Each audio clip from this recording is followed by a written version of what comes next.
Hello बच्चों, क्या हाल चाल कैसे हो सभी लोग। सभी को नमस्कार। क्या हाल चाल है बच्चा पार्टी। तो मेरा नाम है बच्चों प्रवीण। मैं आपको आज मैथ्स के आपको मोस्ट इंपॉर्टेंट क्वेश्चंस के बारे में बताने जा रहा हूं, जिसमें आपको पूरा मैथ्स के बच्चों मोस्ट इंपॉर्टेंट क्वेश्चंस रहने वाले हैं। ठीक है, ओके। तो भाई लोग, आज हम लोग मोस्ट इंपोर्टेंट क्वेश्चन आपके पेपर के लिए देखने जा रहे हैं। तो बहुत सारे बच्चों का ये था कि 9th के लिए भैया मोस्ट इंपोर्टेंट क्वेश्चन लेकर आओ है ना। तो यहाँ पर हम लोग आज आपको पूरा कंप्लीट, मतलब जितना भी चैप्टर हो सकते हैं, अच्छे चैप्टर्स हैं, और उनके हम लोग मोस्ट इंपोर्टेंट क्वेश्चन देखेंगे, है ना। MCQ भी काफी सारे देखेंगे यहाँ पर। ठीक है, तो यहाँ पर आज हम लोग भैया शुरू कर लेते हैं क्लास को। और मैं आपको एक बात बता रहा हूँ कैसे आपको पढ़ना है, इस वीडियो को कैसे आपको देखना है, सुनिए ध्यान से। आप देखो, आप ये रिकॉर्डेड वीडियो है, आई नो। तो आप लोग भाई जो भी मैं आपसे बोलूं कि कमेंट करना है यहाँ पर, आप बताइए मेरे को। तो आप जिससे कनेक्टिविटी रहेगी, जिससे मैं देख पाऊंगा जब आपकी वीडियो, जब आप लोग देखेंगे, तो उससे मेरे को पता चलेगा कि आप लोग वाकई अच्छे से मेहनत कर रहे हैं। और आपको क्या करना है, कॉपी पेन लेके बैठना है ना। जो भी प्रॉब्लम आ रही है, क्वेश्चन जो भी आ रहे हैं, उसको आप पहले आप सॉल्व करना बच्चों। उससे क्या होगा, आप जब सॉल्व करोगे तो आपको गलती पता चलेगी कि गलती कहां पर हो रही है, या फिर कौन सा फॉर्मूला आपको याद नहीं है। उसके बाद आप वीडियो को फिर चलाओगे, फिर देखो क्वेश्चन कंप्लीट करोगे। इस तरह से मतलब 2 से ढाई घंटे तक मान सकते हो आप, है ना। 2 से ढाई घंटे आप मान सकते हो, जिसमें आपका पूरा कंप्लीट हो जाएगा, है ना। 2.5 घंटे, सोचो यार, पूरी साल भर अगर आपने मेहनत नहीं की है, तो इस 2.5 घंटे या 3 घंटे के अंदर आप लोग क्या करोगे, पूरा का पूरा रिवीजन हो जाएगा बच्चों। तो इससे बड़ी बात और क्या हो सकती है। आप लोग कंप्लीट रिवीजन के साथ साथ मोस्ट इंपोर्टेंट क्वेश्चंस को यहाँ पर देखने जा रहे हो। ठीक है, तो यहाँ पर हम बच्चों देखने जा रहे हैं। स्टार्टिंग हम लास्ट चैप्टर से करते हैं। आप लोगों ने पहले चैप्टर से कई बार पढ़ रखा होता है ना, लेकिन लास्ट चैप्टर से आप लोग नहीं पढ़ते हैं ना। तो लास्ट मतलब मैं आपको सरफेस एरिया और वॉल्यूम से शुरू करूंगा, है ना। लास्ट वाले चैप्टर में आपका भाई देखो, लास्ट में क्या है, स्टैटिक्स है। तो स्टैटिक्स में ज्यादा कुछ है नहीं, है ना। स्टैटिक्स वाले पार्ट में ज्यादा बच्चों कुछ है नहीं। तो वहां पर मैं आपको एक चीज बस इंपॉर्टेंट बता दे रहा हूं कि वहां पर आपकी इंपॉर्टेंट चीज क्या है। ठीक है, वहां पर आपकी इंपॉर्टेंट चीज क्या है, वहां पर आप हिस्टोग्राम को पढ़िए ढंग से, है ना। हिस्टोग्राम को पढ़िए। बार ग्राफ बहुत आसान है, बार डायग्राम वाला बार ग्राफ बहुत आसान है ना। और पॉलीगॉन, फ्रीक्वेंसी पॉलीगॉन भी बहुत आसान है। आप लोग केवल क्या करें, आप लोग हिस्टोग्राम को अच्छे से कर लें। उनके 2 केसेस होते हैं जब आपका इंटरवल, एक तो जब आपका जो क्लास की विड्थ है वो इक्वल रहती है, तो वहां पर आप हिस्टोग्राम कैसे ड्रॉ करते हो। और अगर क्लास इंटरवल की जो विड्थ है बेटा, वो अगर डिफरेंट आ रही सारे इंटरवल्स की, तो आप वहां पर किस तरह से ड्रॉ करते हो, बस। अब उसके बाद जब आप रेक्टेंगल्स बना लेते हो, उनके मिड पॉइंट को जब आप ज्वाइन कर दोगे, तो वहां पर आप क्या बना सकते हो, फ्रीक्वेंसी पॉलीगॉन भी ड्रॉ कर सकते हो। बात समझ में आ रही है। तो यहां पर हम लास्ट चैप्टर से स्टार्टिंग कर रहे हैं, मतलब सरफेस एरिया एंड वॉल्यूम से स्टार्ट कर रहे हैं। एक एक क्वेश्चन को आप लोग ध्यान से देखेंगे। ठीक है, चलिए। तो यहां पर बच्चों जैसे एक प्रॉब्लम आया कि diameter of the moon is approximately 1/4 of the diameter of the earth. ठीक है, तो आपको यहां पर क्या बताना है बेटा, रेशियो बताना है। Then the find the ratio, आपको क्या बताना है बेटा, रेशियो निकालना है। रेशियो बताना है किसका,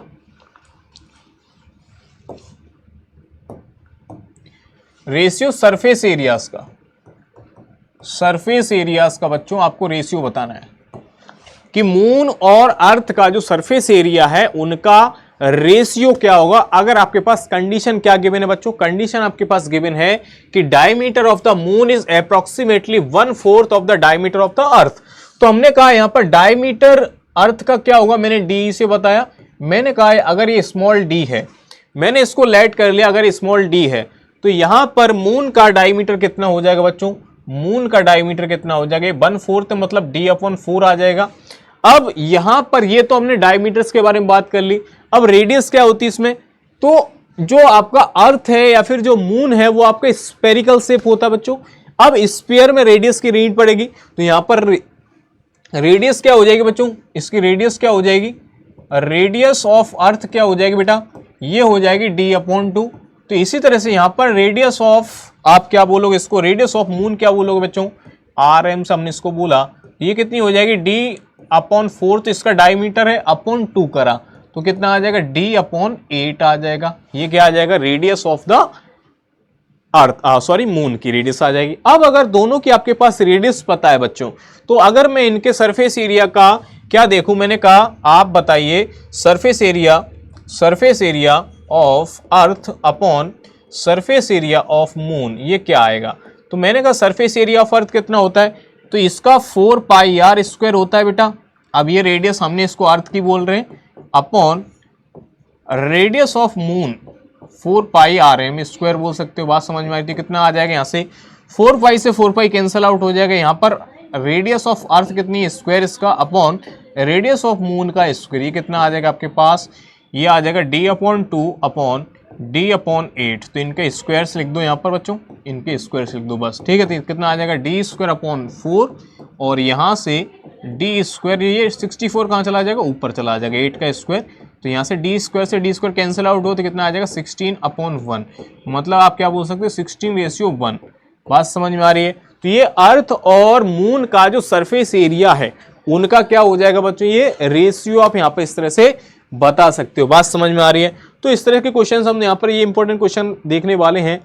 अब देखिए नेक्स्ट प्रॉब्लम है यहाँ पर क्या, देखिए डेंसिटी क्या होती है, व्हाट इज डेंसिटी। तो आप अगर डेंसिटी को समझो बेटा, तो डेंसिटी क्या होती है, डेंसिटी क्या होती है, डेंसिटी होती है बेटा यहां पर क्या, mass upon volume, mass upon volume. तो यहां पर बच्चों आपसे क्या पूछा गया, अब ये डेंसिटी का फॉर्मूला यहां पर हमने पढ़ लिया। चलो ये आपका हो गया डेंसिटी बच्चों। तो यहां पर आपसे बोला गया diameter of the metallic ball, एक बॉल है बच्चों, इसका डायमीटर क्या दे रखा है यहां पर, diameter of a metallic ball is 4.2 centimetre. तो डायमीटर ऑफ मेटेलिक बॉल कितना है बेटा, ये है 4.2 सेंटीमीटर। बात समझ में आ रही है? तो रेडियस ऑफ मेटेलिक बॉल क्या आ जाएगी, 2.1 सेंटीमीटर आ जाएगी। बात समझ में आ गई? What is the mass of the ball, अब जो बॉल है आपकी उसका मास आपको बताना है, कब, जब आपके पास डेंसिटी दे रखी है। डेंसिटी का मतलब क्या है, देखिए बेटा, अगर आपके पास बेटा डेंसिटी दे रखी है, क्या दे रखा है बेटा, डेंसिटी। तो डेंसिटी आपके पास दे रखी है बच्चों कितनी, ये दे रखी है 8.9 ग्राम पर सेंटीमीटर क्यूब। मतलब पर सेंटीमीटर क्यूब मतलब क्या है कि अगर वॉल्यूम आपका 1 सेंटीमीटर क्यूब है, अगर वॉल्यूम बच्चों आपका 1 सेंटीमीटर क्यूब है, तब उस वॉल्यूम का मास कितना है, उस वॉल्यूम का मास है 8.9। तो यहां से अगर आप वॉल्यूम ऑफ वॉल निकाल लो, क्या निकाल लो, वॉल्यूम ऑफ वॉल। तो यहां पर बच्चे इसका मतलब क्या है कि 1 सेंटीमीटर क्यूब का जो क्यूब है ये बेटा 1 सेंटीमीटर क्यूब, इसका मतलब क्या है वॉल्यूम। तो इसका मास कितना है 8.9 ग्राम। बात समझ में आ रही है? इसका मास तो यार इतना है, तो इसके अगर मैं इस पूरे बॉल का वॉल्यूम निकालूं तो वॉल्यूम कितना आ जाएगा भाई वॉल्यूम ऑफ वॉल कितना आ जाएगा, वॉल्यूम ऑफ वॉल। अब बॉल क्या है बेटा, स्फेरिकल है, तो स्फेयर का वॉल्यूम क्या होता है बोलिए, 4/3 पाई आर क्यूब, ये इसका वॉल्यूम होता है। इसका मास कैसे आप बता सकते हो बच्चों, इसका वॉल्यूम निकाल के बस मास से मल्टीप्लाई, उससे 8.9 से मल्टीप्लाई कर देना। तो यहाँ पर आर कितना आ जाएगा आपके पास 2.1 का क्यूब। तो टोटल मास कितना आ जाएगा, मास ऑफ बॉल कितना आ जाएगा बेटा, मास ऑफ बॉल कितना आ जाएगा, ये आप यहाँ पर बता सकते हैं कि वॉल्यूम मल्टीप्लाई 8.9 ग्राम, ये टोटल इसका मास आ जाएगा बेटा। टोटल इसका मास आप इस तरह से कैलकुलेट कर सकते हो अगर आपको डेंसिटी का मीनिंग पता है तब, ठीक है, अगर आपको डेंसिटी का मीनिंग पता है तब। बात समझ में आ रही है? चलिए, तो इस तरह के कुछ क्वेश्चंस हम यहाँ पर देखते जा रहे हैं, ठीक है। और आप लोग भी इनको कॉपी पेन पर ही करें बच्चों, तो आपको ज़्यादा अच्छा लगेगा, है ना। आप इन प्रॉब्लम्स को पहले सॉल्व कर लो, मतलब उसके बाद यहाँ पर देखो, अगर आपसे नहीं बन रहा है देन आप फिर से देखो, है ना, तो आपको बेनिफिट रहेगा। अगर आप लगातार ऐसे ही देखते जा रहे हो, है ना, फ़ोन को सामने रख के, उससे कुछ नहीं होगा बच्चों। आपको सॉल्व करना पड़ेगा, सॉल्व करना पड़ेगा, तभी बनेगी बात। बात समझ में आ रही है? सॉल्व करना पड़ेगा। तो यहाँ पर बच्चों आपके पास क्या दे रखा है, राइट एंगल ट्राइंगल ABC दे रखा है आपके पास। तो राइट एंगल ट्राइंगल कुछ इस तरह का दे रखा है बच्चा, इस तरह का राइट एंगल ट्राइंगल आपके पास कुछ दे रखा है, सुनना ध्यान से, ठीक है।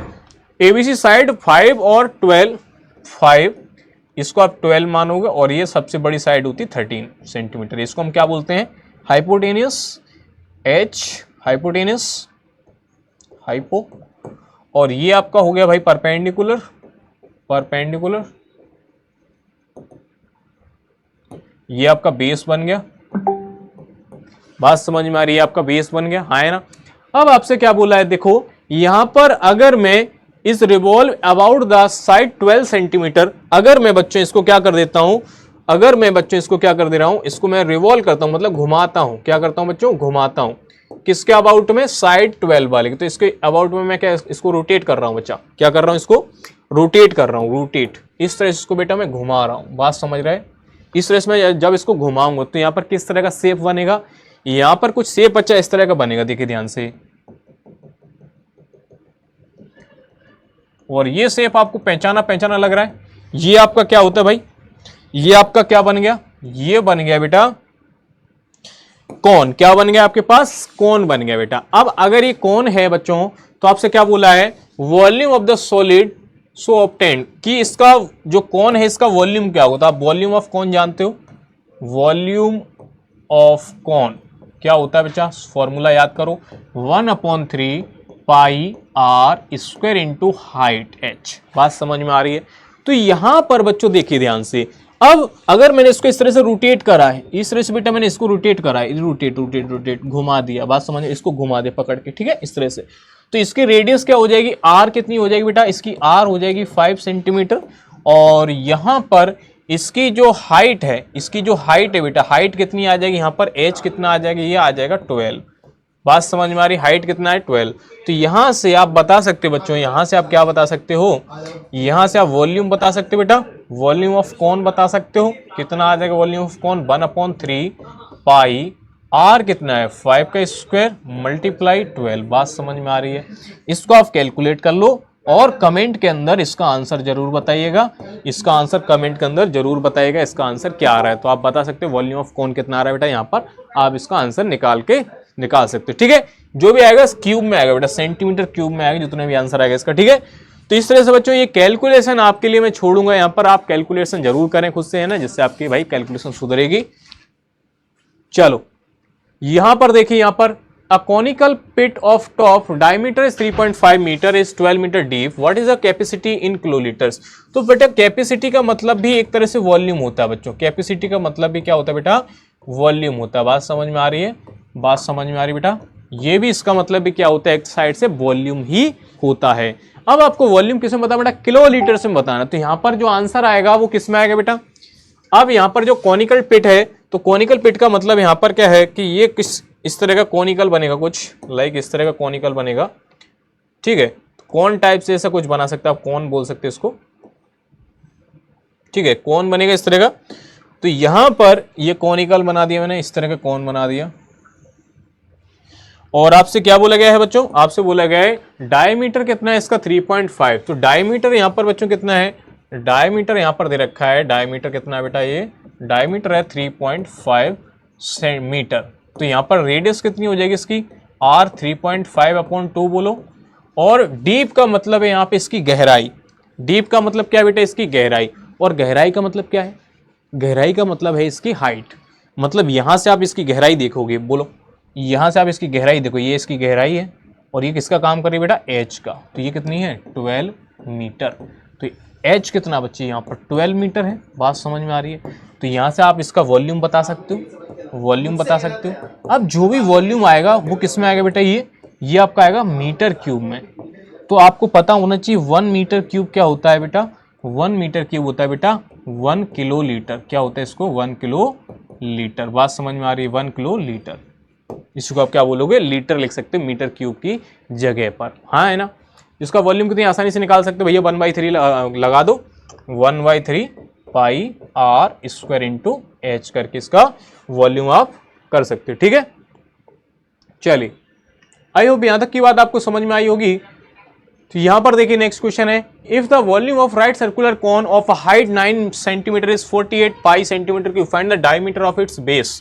तो बच्चे यहाँ पर एक कौन है बच्चे, इस तरह का आपका कौन बन रहा है यहाँ पर, ये कौन है, कौन है, कौन है, ये कौन है, ये कौन बना दिया मैंने यहाँ पर। और ये क्या है, इसका बेस, ये क्या है बच्चे, इसका बेस है। इसको हम क्या बोलते हैं बेटा, सर्कुलर बेस। क्या बोलते हैं बच्चे इसको, सर्कुलर बेस। बात समझ में आ रही है, दिस इज सर्कुलर बेस, ठीक है। तो सर्कुलर बेस ये हो गया यहाँ पर। अब आपसे बोला है if the volume of right circular cone of height h आपको दे रखी है, h कितनी 9 सेंटीमीटर, और वॉल्यूम कितना है बेटा इसका 48 पाई सेंटीमीटर क्यूब। बात समझ में आए। तो आपसे पूछा है फाइंड द डायमीटर। तो बेसिकली आप पहले रेडियस बताएंगे और डायमीटर क्या होता है बेटा, रेडियस का डबल, क्या कर देना, रेडियस का डबल कर देना डायमीटर निकालने के लिए। बात समझ में आ गई। तो यहाँ पर बच्चों आपके पास हाइट कितनी दे रखी है इसकी, ये आपके पास h दे रखी है आपके पास, this is h height 9 centimetre दे रखी है और इसका वॉल्यूम दे रखा है। तो आप यहाँ से वो लगा दीजिए फॉर्मूला, वॉल्यूम क्या होता है 1/3 pi are square into H, किसके इक्वल आ जाएगा 48 पाई के। तो पाई से पाई यहाँ पर उड़ा दे सकते हो, आर स्क्वायर और एच आपके पास 9 दे रखा है और ये 3 से मल्टीप्लाई करो, 48 इंटू 3 कर दो, तो यहाँ से कैंसिल आउट करो पहले, 3 बार 3 से 16, तो आर की वैल्यू आएगी बेटा यहाँ से 4 और यहाँ से डायमीटर आ जाएगा आपके पास 8 सेंटीमीटर। बात समझ में आ रही, डायमीटर कितना बनेगा यहाँ पर 8 सेंटीमीटर के इक्वल बनेगा, हाँ है ना। तो यहाँ तक की बात सभी बच्चों को समझ में आ गई होगी। चलिए नेक्स्ट प्रॉब्लम ले लेते हैं। यहाँ पर जोकर कैप इज, देखिए यहाँ पर एक जोकर है, उसकी भी कैप बेटा कॉनिकल शेप की कैप है। अब कॉनिकल शेप की कैप है तो इसका मतलब इस तरह की कैप कुछ बनेगी, इस तरह की कुछ कैप बनेगी बच्चों, आप समझ सकते हैं इस तरह की कैप बनेगी जो कि ऊपर से क्या रहेगी, खुली रहेगी ऑफकोर्स, है ना, यहाँ से ऊपर से खुली रहेगी कैप, है ना, तो यहाँ से ऊपर से तो खुली रहेगी। तो यहाँ पर क्या बोला है, form right circular cone of the base, radius कितनी बेटा, इसकी रेडियस कितनी है, इसका आप बोल सकते हैं आर की वैल्यू 7 दे रखी है। यहाँ पर हाइट यहाँ पर दे रखी है बच्चों कितनी, इसकी हाइट यहाँ पर h दे रखी है आपके पास 24 सेंटीमीटर की इक्वल। तो यहाँ से आप find the sheet required to make a 10 such cap. तो आपके पास बच्चों अगर आप एक कैप बनाने के लिए कितना सीट लग रहा है, मतलब एक ये टुकड़ा है, ठीक है, तो टुकड़ा कितना लग रहा है एक, तो यहाँ पर आप बोल सकते हो कि इसका कर्व सरफेस एरिया निकालो। आप क्या निकालो बेटा, कर्व सरफेस एरिया। तो ये कैसे निकालते हो, पाई आर एल। यहाँ पर एल क्या होता है बच्चा, स्लैंट हाइट होता है, क्या होता है ये, स्लैंट हाइट होता है, हाँ है ना। स्लैंट हाइट और रेडियस और हाइट में क्या रिलेशन होता है बेटा, ये होता है l square equal to r square plus h square. तो यहां से आप एल निकाल सकते हो बेटा, एल कितना आ जाएगा, एच स्क्वायर प्लस ये आ जाएगा करीब, ये आ जाएगा 25, कितना आ जाएगा बेटा ये 25। बात समझ में आ रही है, एल की वैल्यू 25 आ जाएगी, बस इसमें आप रख देना। तो यहां से आप 1 सीट का एरिया फाइंड कर सकते हो कि 1 सीट में जो कितना एरिया लग रहा है या फिर कितना 1 सीट रिक्वायर्ड होगी, 1 सीट में कितना रहेगा। तो इसके बाद आप 10 से मल्टीप्लाई कर दोगे, तो यहाँ पर कितना आंसर आप लिखोगे बेटा कि 10 सीट को बनाने के लिए आप क्या बोलोगे, 10 इंटू पाई आर एल। जो भी आपकी पाई आर एल की वैल्यू आएगी उसको आप किससे मल्टीप्लाई करोगे, 10 से मल्टीप्लाई कर दो, तो आपके पास क्या आ जाएगा कि रिक्वायर्ड सीट मिल जाएगी जो कि आपको 10 कैप को बनाने में काम आएगी। बात समझ में आ रही है, ठीक है। अगला क्वेश्चन है यहाँ पर, नेक्स्ट प्रॉब्लम है आपके लिए कि slant height and base diameter of a conical tomb are 25 meter and 14 meter, ठीक है। आप इसको एक बार निकालिए, आप इसको एक बार पढ़े क्वेश्चन को, ठीक है, फिर हम इसको करते हैं।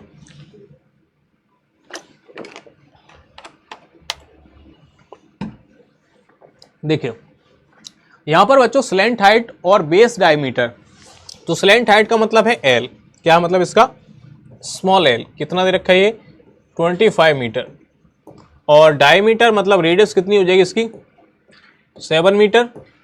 Find the cost of white washing its curve surface at the rate 210 per 100 metre square. तो भैया 100 मीटर स्क्वायर मतलब इसका जो कर्व सरफेस एरिया है, तो 100 मीटर स्क्वायर में जो खर्चा होता है वो कितना लगता है बेटा 210। बात समझ में आ रही, इसका यहां पर कॉस्ट होती है। तो आपको क्या बताना है, यहां पर आपको बताना क्या है, यहां पर the slant height and the base diameter of the conical tomb दे रखा है, आपके पास स्लैंट हाइट दे रखी है, और ठीक है find the cost of the white washing it curve surface, अच्छा कॉस्ट बतानी है, ठीक है। तो यहाँ पर आप क्या निकालोगे, कर्व सरफेस एरिया सी ए से, तो सी ए से क्या आ जाएगा बच्चा पाई आर एल आ जाएगा, पाई आर एल, तो पाई आर कितना है आपके पास 7, एल कितना है 25, तो ये आपके पास कितना मिलेगा, ये आपके पास आ जाएगा 175 पाई सेंटीमीटर स्क्वायर। बात समझना, तो यहाँ पर दे रखे बेटा 100 मीटर स्क्वायर में जो आपका कॉस्ट लगता है वो 210 लगता है। बात समझ रहे हो, तो यहाँ पर अगर मैं बोलूँ 1 मीटर स्क्वायर में कॉस्ट कितना आ जाएगा इसका, 1 मीटर स्क्वायर का कॉस्ट होगा बेटा 2.10 रुपीज़, तो यहाँ से आप बोल सकते हो कि इतने मीटर स्क्वायर में बेटा, तो 175 पाई मीटर स्क्वायर में जो इसका कॉस्ट आएगा वो कितना आ जाएगा, आप इसको बस मल्टीप्लाई कर देंगे इसको कैलकुलेट करके 2.10 से, तो इसका ये कॉस्ट आ जाएगा बेटा, क्या आ जाएगा, इसका कॉस्ट आ जाएगा, मतलब रुपीज़ में इसकी जो वैल्यू आ जाएगी इसकी क्या होगी, कॉस्ट होगी। यहाँ पर जो समझने वाली चीज़ थी वो क्या थी कि ये 100 मीटर स्क्वायर में जो खर्चा हो रहा है वो कितना हो रहा है, 210, कितना हो रहा है भैया, 210। तो यहाँ पर 1 मीटर स्क्वायर में आप निकाल सकते हो इजीली डिवाइड करके। उसके बाद आप क्या कर दो, इसका CSA निकाल लेना, CSA निकालने के बाद बस मल्टीप्लाई करना, टोटल आपका कॉस्ट आ जाएगा किसका, इसकी जो कर्व सरफेस है उस पर जो आपका कॉस्ट लगेगा व्हाइट पॉलिश कराने का वो। ठीक है बात, ओके। सो ये क्वेश्चन आप कर सकते हो यार, इजी क्वेश्चन है। यहाँ पर आपको दे रखा है कर्व सरफेस एरिया ऑफ कौन, आपको दे रखा है कर्व सरफेस एरिया CSA आपको दे रखा है बच्चा, कितना दे रखा है, 308 centimetre square, and it's length height h दे रखा है आपके पास, स्मॉल l की वैल्यू दे रखी है आपके पास 14 सेंटीमीटर, है ना, 14 सेंटीमीटर। तो आपसे क्या पूछा है, फाइंड द रेडियस पूछी है और टोटल सरफेस एरिया पूछा है। तो रेडियस आप कैसे निकालोगे भाई, पाई आर एल CSA का फॉर्मूला लगाओ, 308, यहाँ से पाई की वैल्यू रख देना, तो यहाँ से क्या आ जाएगा बेटा, एल आर की वैल्यू कितनी आएगी, 308 अपॉन पाई एल रखोगे, बस इसकी वैल्यू रखो, यहाँ से इसको कैलकुलेट करो, और टोटल सरफेस एरिया का जो फॉर्मूला होता है TSA का वो आप क्या लगाओगे, TSA होता है भैया pi R L plus pi are square. ये क्या होता है बेटा, बेस का एरिया, किसका, बेस एरिया, बात समझ में आ रही है। बेस एरिया जो बेस होता है कोन का वो क्या होता है, सर्कुलर होता है, तो सर्कुलर का बेस कितना, एरिया कितना आ जाएगा, पाई आर स्क्वायर, बस इसको आप रख देना। तो यहाँ पर ये क्वेश्चन देखो थोड़ा सा आपकी ये कैलकुलेशन करनी पड़ेगी, इसको मैं अभी कर दूंगा, फिर भी वही बात तो वही हुई कि आपको फिर से भैया सॉल्व तो करके देखना ही पड़ेगा, तो आप खुद से करेंगे कैलकुलेशन को, ठीक है, जिससे आपकी थोड़ा सुधार होगा। यहाँ पर मिस्टेक आपकी कैलकुलेशन ही होगी यहाँ पर, बाकी और ज़्यादा नहीं होती। Find the total surface area of a cone if its length height दे रखी है and diameter of its base दे रखा है, तो टोटल सरफेस एरिया आप बता सकते हो इसको TSA निकाल कर, है ना, pi R L plus pi are square लगा दो, ठीक है। बस आपको सारी चीज़ दे रखी है, स्लैंट हाइट आपको एल दे रखी है आपके पास कितनी, 21, diameter of its base is 24, तो यहाँ से रेडियस कितने आ जाएगी, 12। यहाँ से h कैसे निकालोगे आप, तो आप h निकाल सकते हैं, यहाँ पे h square plus r square क्या होता है बेटा, l स्क्वायर के इक्वल होता है। यहाँ से l और r आपको दे रखे हैं तो आप h स्क्वायर निकाल सकते हैं easily, l square minus R square कर देना, तो यहाँ से आपके पास आ जाएगी h। बात समझ में आ रही है। h निकालने के बाद आप क्या करें, फॉर्मूला सीधा पुट कर दें, ठीक है, तो आपके पास सीधा का सीधा क्या आ जाएगा, इसका टोटल सरफेस एरिया आप बता सकते हो, ठीक है। तो थोड़ा सा आप वही करें, ये बस कैलकुलेशन है बच्चों, थोड़ी सी आप इसको थोड़ा सा प्रैक्टिस में लाएं, और कुछ भी नहीं यहाँ पर, है ना। चल अब हम बात कर लेते हैं यहाँ पर बेटा सर्किल की, किसकी बात कर लेते हैं, सर्किल की। तो यहाँ पर सर्किल की बात करते हैं, तो सर्किल में देखो आपको कॉर्ड, जो आपकी कॉर्ड होती है और जो आपका आर्क होता है, तो आर्क देखो मैं यहाँ पर दो चीज समझा दे रहा हूँ पहले, जिससे आपको क्वेश्चंस जल्दी हो जाएंगे। ये बच्चों ये आपका क्या है, सर्कल बनाया मैंने, तो यहाँ पर देखिए ध्यान से, ये आपके पास आर्क है, क्या है, आर्क। तो आर्क के द्वारा सेंटर पर जो एंगल बनता है, मैंने कहा आर्क और सेंटर के, आर्क के द्वारा बच्चों ये एंगल बनता है सेंटर पर, सुनना ध्यान से। तो ये आर्क है आपके पास, क्या है, ये आपके पास आर्क है। तो सर्किल के रिमेनिंग पार्ट पर जो एंगल बनेगा, सर्किल के रिमेनिंग पार्ट पर जो एंगल बनेगा वो क्या होगा, सेंटर का आधा होगा, मतलब अगर ये x है तो ये 2x होगा। बात समझ में आ रही है ना। अगर ये आर्क क्या है आपका, सेमी आर्क है। अगर ये बच्चों आर्क आपका मेजर आर्क है, इस तरह का आर्क है, सुनना ध्यान से, अगर ये आपका मेजर आर्क है इस तरह का, तो यहाँ पर ये सेंटर, तो ये एंगल इस तरह पे कुछ बनेगा, सेंटर पे बनाना है आपको एंगल इस तरह से, तो ये आपका एंगल ये बनेगा इस आर्क के द्वारा, इस आर्क के द्वारा। बात समझ रहे। तो सर्किल के रिमेनिंग पार्ट पर ये वाला एंगल बन रहा है, तो यहाँ पर अगर ये x है तो ये भी कितना होगा, ये 2x होगा। यहाँ पर ये एंगल आपको देखना है, ये इसका रिफ्लेक्स होगा बेटा, इसको नहीं देखना है, ये रिफ्लेक्स एंगल के बारे में बात कर रहा है। बात समझ रहे हो, ये रिफ्लेक्स एंगल है, ठीक है, इसको नहीं देखना, नीचे होगा इस तरह से। अगर आपके पास बेटा आर्क क्या है, इस तरह का आर्क है, सुनना ध्यान से, सारी बातें यहीं पे मैं डिस्कस कर ले रहा हूँ। ये अगर आपके पास आर्क है बच्चों, इसको हम क्या बोलते हैं, सेमी सर्किल बोल सकते हो। तो ये अगर आपके पास आर्क है बेटा, तो ये एंगल कितना बनेगा इस आर्क के द्वारा, 180 बनता है, तो यहाँ पर सर्किल के रिमेनिंग पार्ट पर जो एंगल होता है वो क्या होगा, इसका आधा होगा, मतलब 90 डिग्री। बात समझ में आ रही है, 90 डिग्री होगा, हाँ है ना। ये तो एक कॉन्सेप्ट हो गया। दूसरा कॉन्सेप्ट बेटा ये है, यहाँ पर क्या देखो, ये आपके पास सर्किल है, तो सेम सेगमेंट, या आप सेगमेंट बोलते हैं इसको, सेम सेगमेंट, तो यहाँ पर ये एंगल है इस सेगमेंट के द्वारा, ठीक है, इसके द्वारा ये एंगल है, तो इसी सेगमेंट के द्वारा बेटा ये एंगल है, इसी सेगमेंट के द्वारा ये वाला एंगल है। तो सेम सेगमेंट के द्वारा एंगल जो बनते हैं सर्किल के रिमेनिंग पार्ट पर, वो क्या होते हैं, हमेशा इक्वल होते हैं। वो क्या होते हैं बच्चों, हमेशा इक्वल होते हैं। बात समझ में आ रही कि नहीं आ रही, बस ये कॉन्सेप्ट इसका, ठीक है। चलिए अब इस प्रॉब्लम को देखिए ध्यान से। इस प्रॉब्लम में क्या है, आपसे ये एंगल दे रखा है आपको और ये वाला एंगल दे रखा है, तो इन दोनों का सम कितना हो जाएगा, इन दोनों का सम कितना हो जाएगा, ये हो जाएगा बेटा 10 और 100 डिग्री, कितना हो जाएगा 100 डिग्री। तो इस ट्राइंगल के अंदर, इस ट्राइंगल के अंदर इन दोनों का एंगल का सम 100 है, तो ये वाला एंगल कितना बचा बेटा 80 डिग्री का बचेगा। अब हम सेगमेंट वाली थ्योरम को थोड़ा अप्लाई करते हैं यहाँ पर।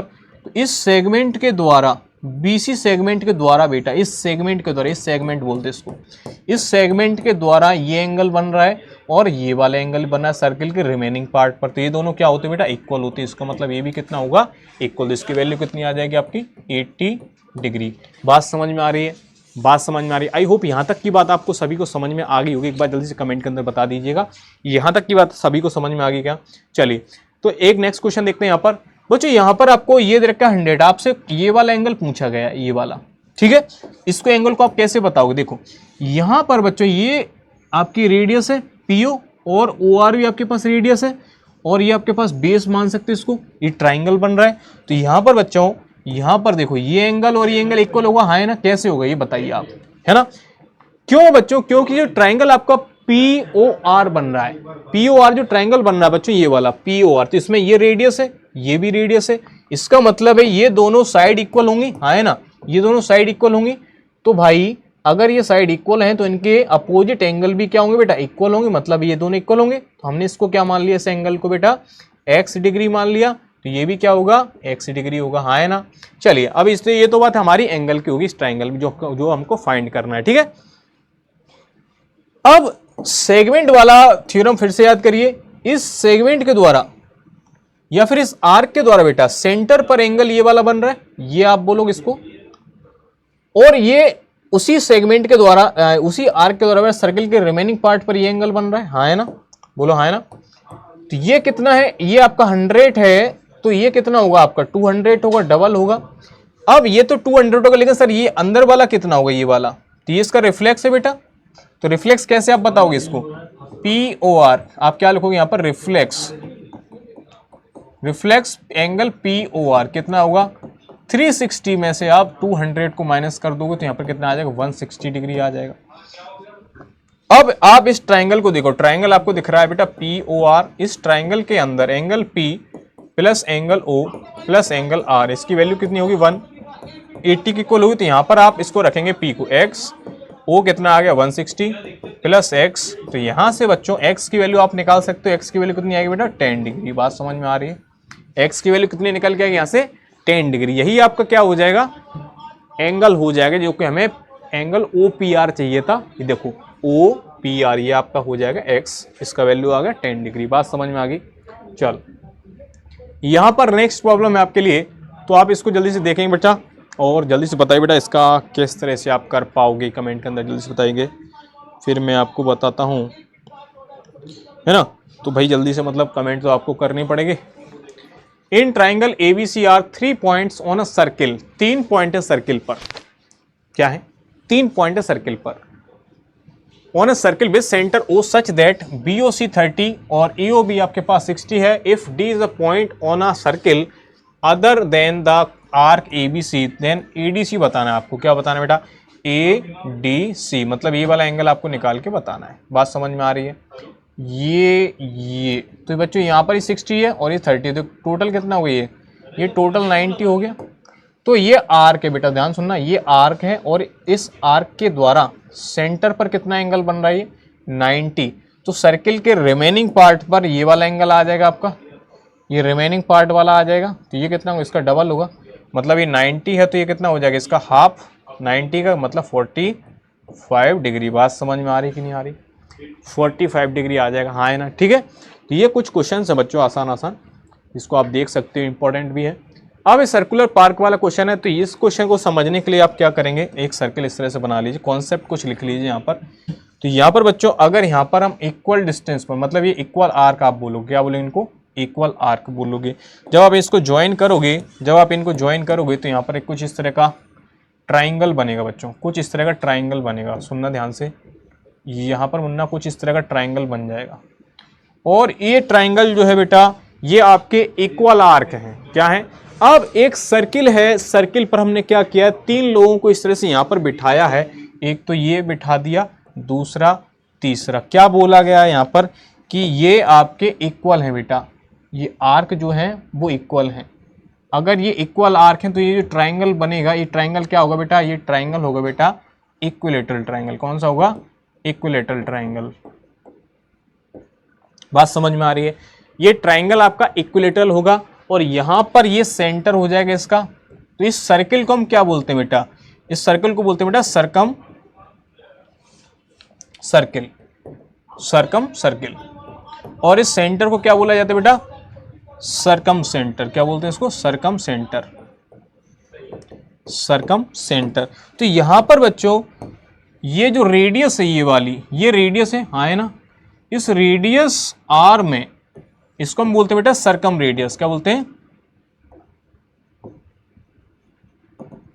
रिलेशन होता है। और ये ट्राइंगल है, इसकी साइड हमने बेटा ए ले ली, क्या ले ली, साइड ले ली ए।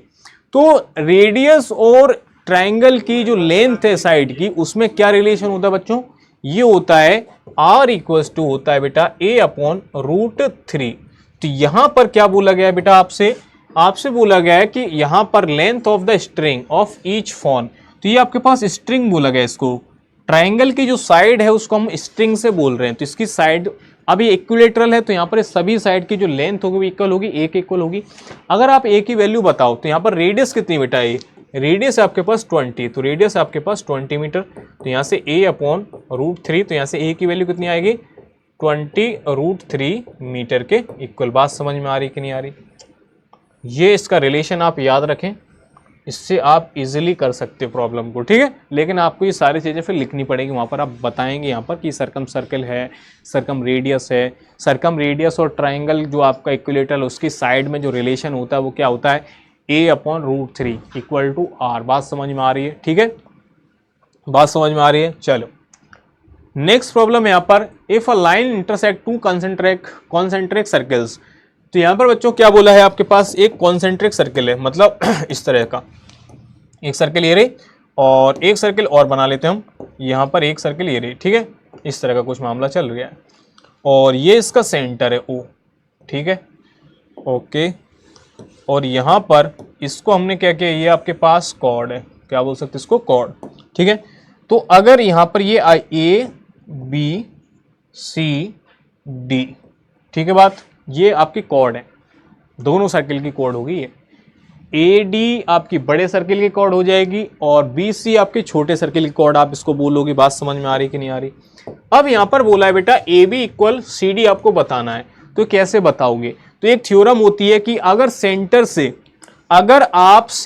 बेटा, अगर आप ये सर्किल है, ये सेंटर है और ये कॉर्ड है, अगर आप इस पे परपेंडिकुलर ड्रॉ करते हो, क्या करते हो बेटा, परपेंडिकुलर ड्रॉ करते हो, तो ये परपेंडिकुलर क्या करता है, इस कॉर्ड को 2 इक्वल पार्ट में डिवाइड कर देता है, मतलब बाइसेक्ट करता है। क्या करता है बेटा, ये बाइसेक्ट कर देता है इस कॉर्ड AB को पॉइंट M पर, क्या करता है बच्चों, ये बाइसेक्ट। बात समझ में आ रही है, तो इसका मतलब AM इक्वल क्या हो जाएगा, MB के। तो अगर मैं यहाँ से परपेंडिकुलर ड्रॉ करूँ, ठीक है, OM मैंने क्या कर दिया, परपेंडिकुलर ड्रॉ कर दिया सेंटर O से, कॉर्ड AB, चाहे आप AD बोल सकते हो चाहे आप बेटा BC बोल सकते हो। मैंने कहा यहाँ पर बच्चों अगर OM मैंने ड्रॉ किया किस पर, BC पर, तो ये क्या करेगा, ये क्या कर देगा, ये क्या कर देगा, ये करेगा बेटा BM इक्वल MC।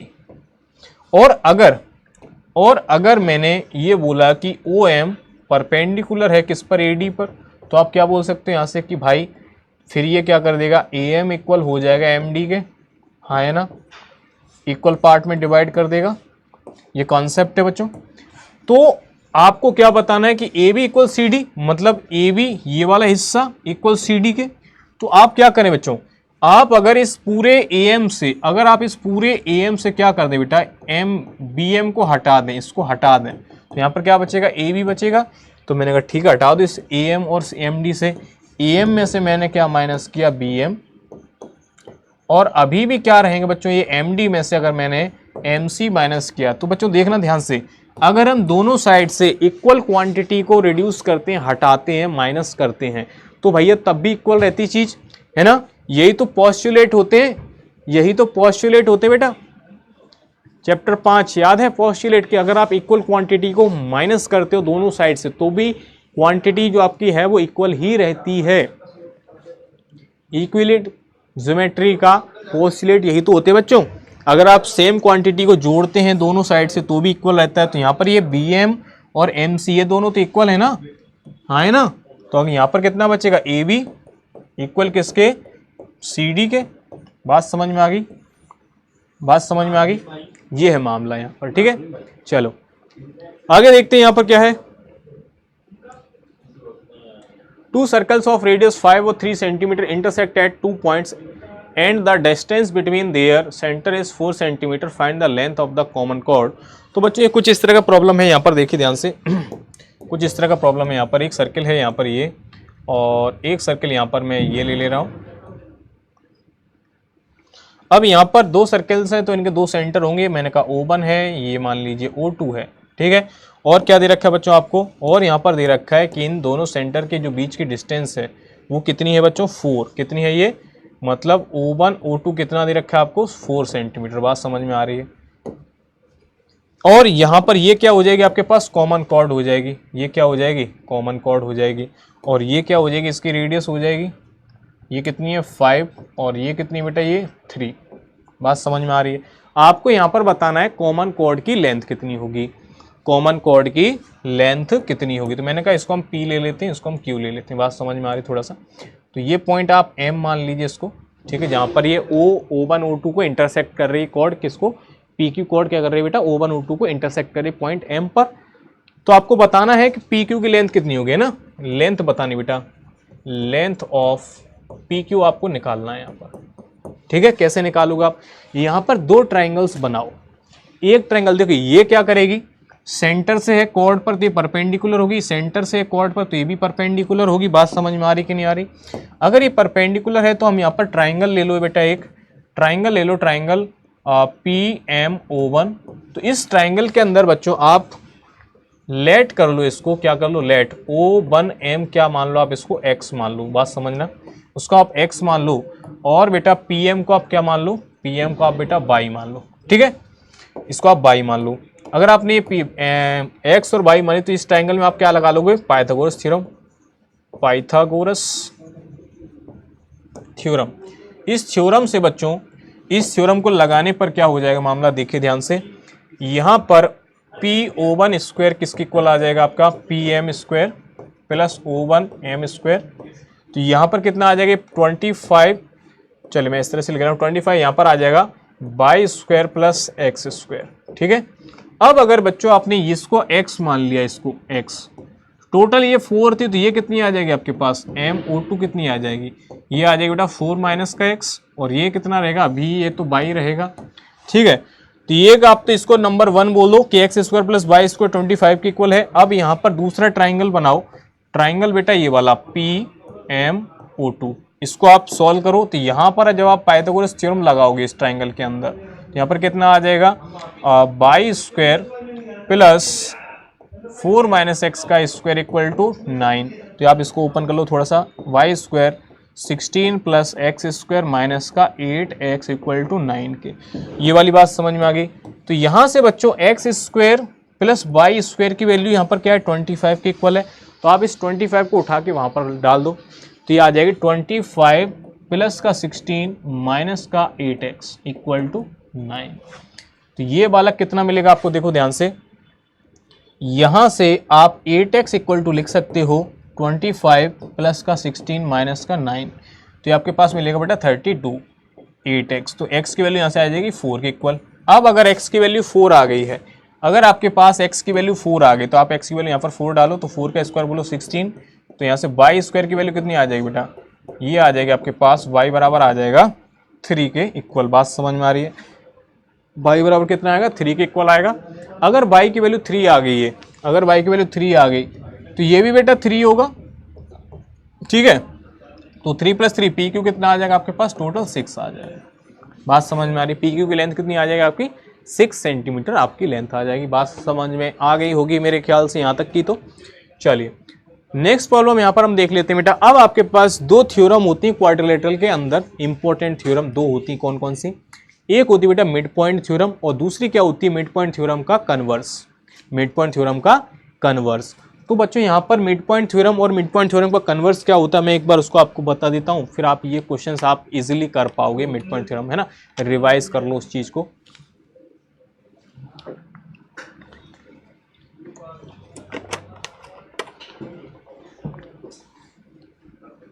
चलिए तो यहाँ पर बच्चों दो थ्योरम मैं आपको रिवाइज करा दे रहा हूँ एक बार, फिर ये प्रॉब्लम समझाऊंगा। तो यहाँ पर बच्चों ये आपके पास क्या है, एक ट्राइंगल है ABC।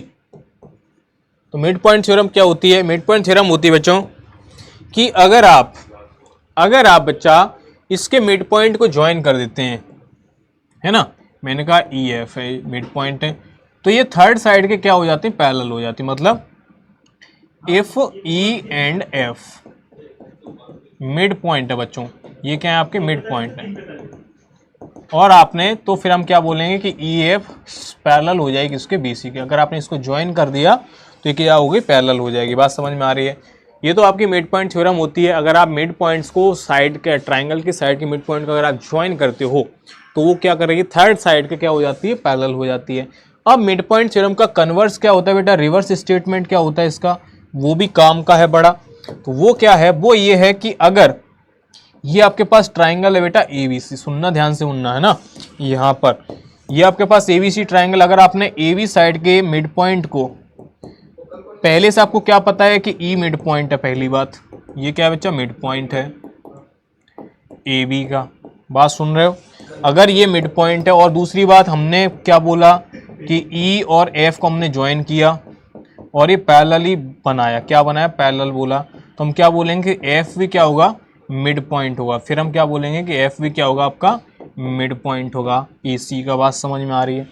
अगर ये आपको पहले से पता है मिड पॉइंट है और आपने इसके पैरेलल इसको ड्रॉ कर रखा है, तो ये भी क्या होगा बेटा, फिर आपका F भी क्या बनेगा, मिड पॉइंट ही होगा।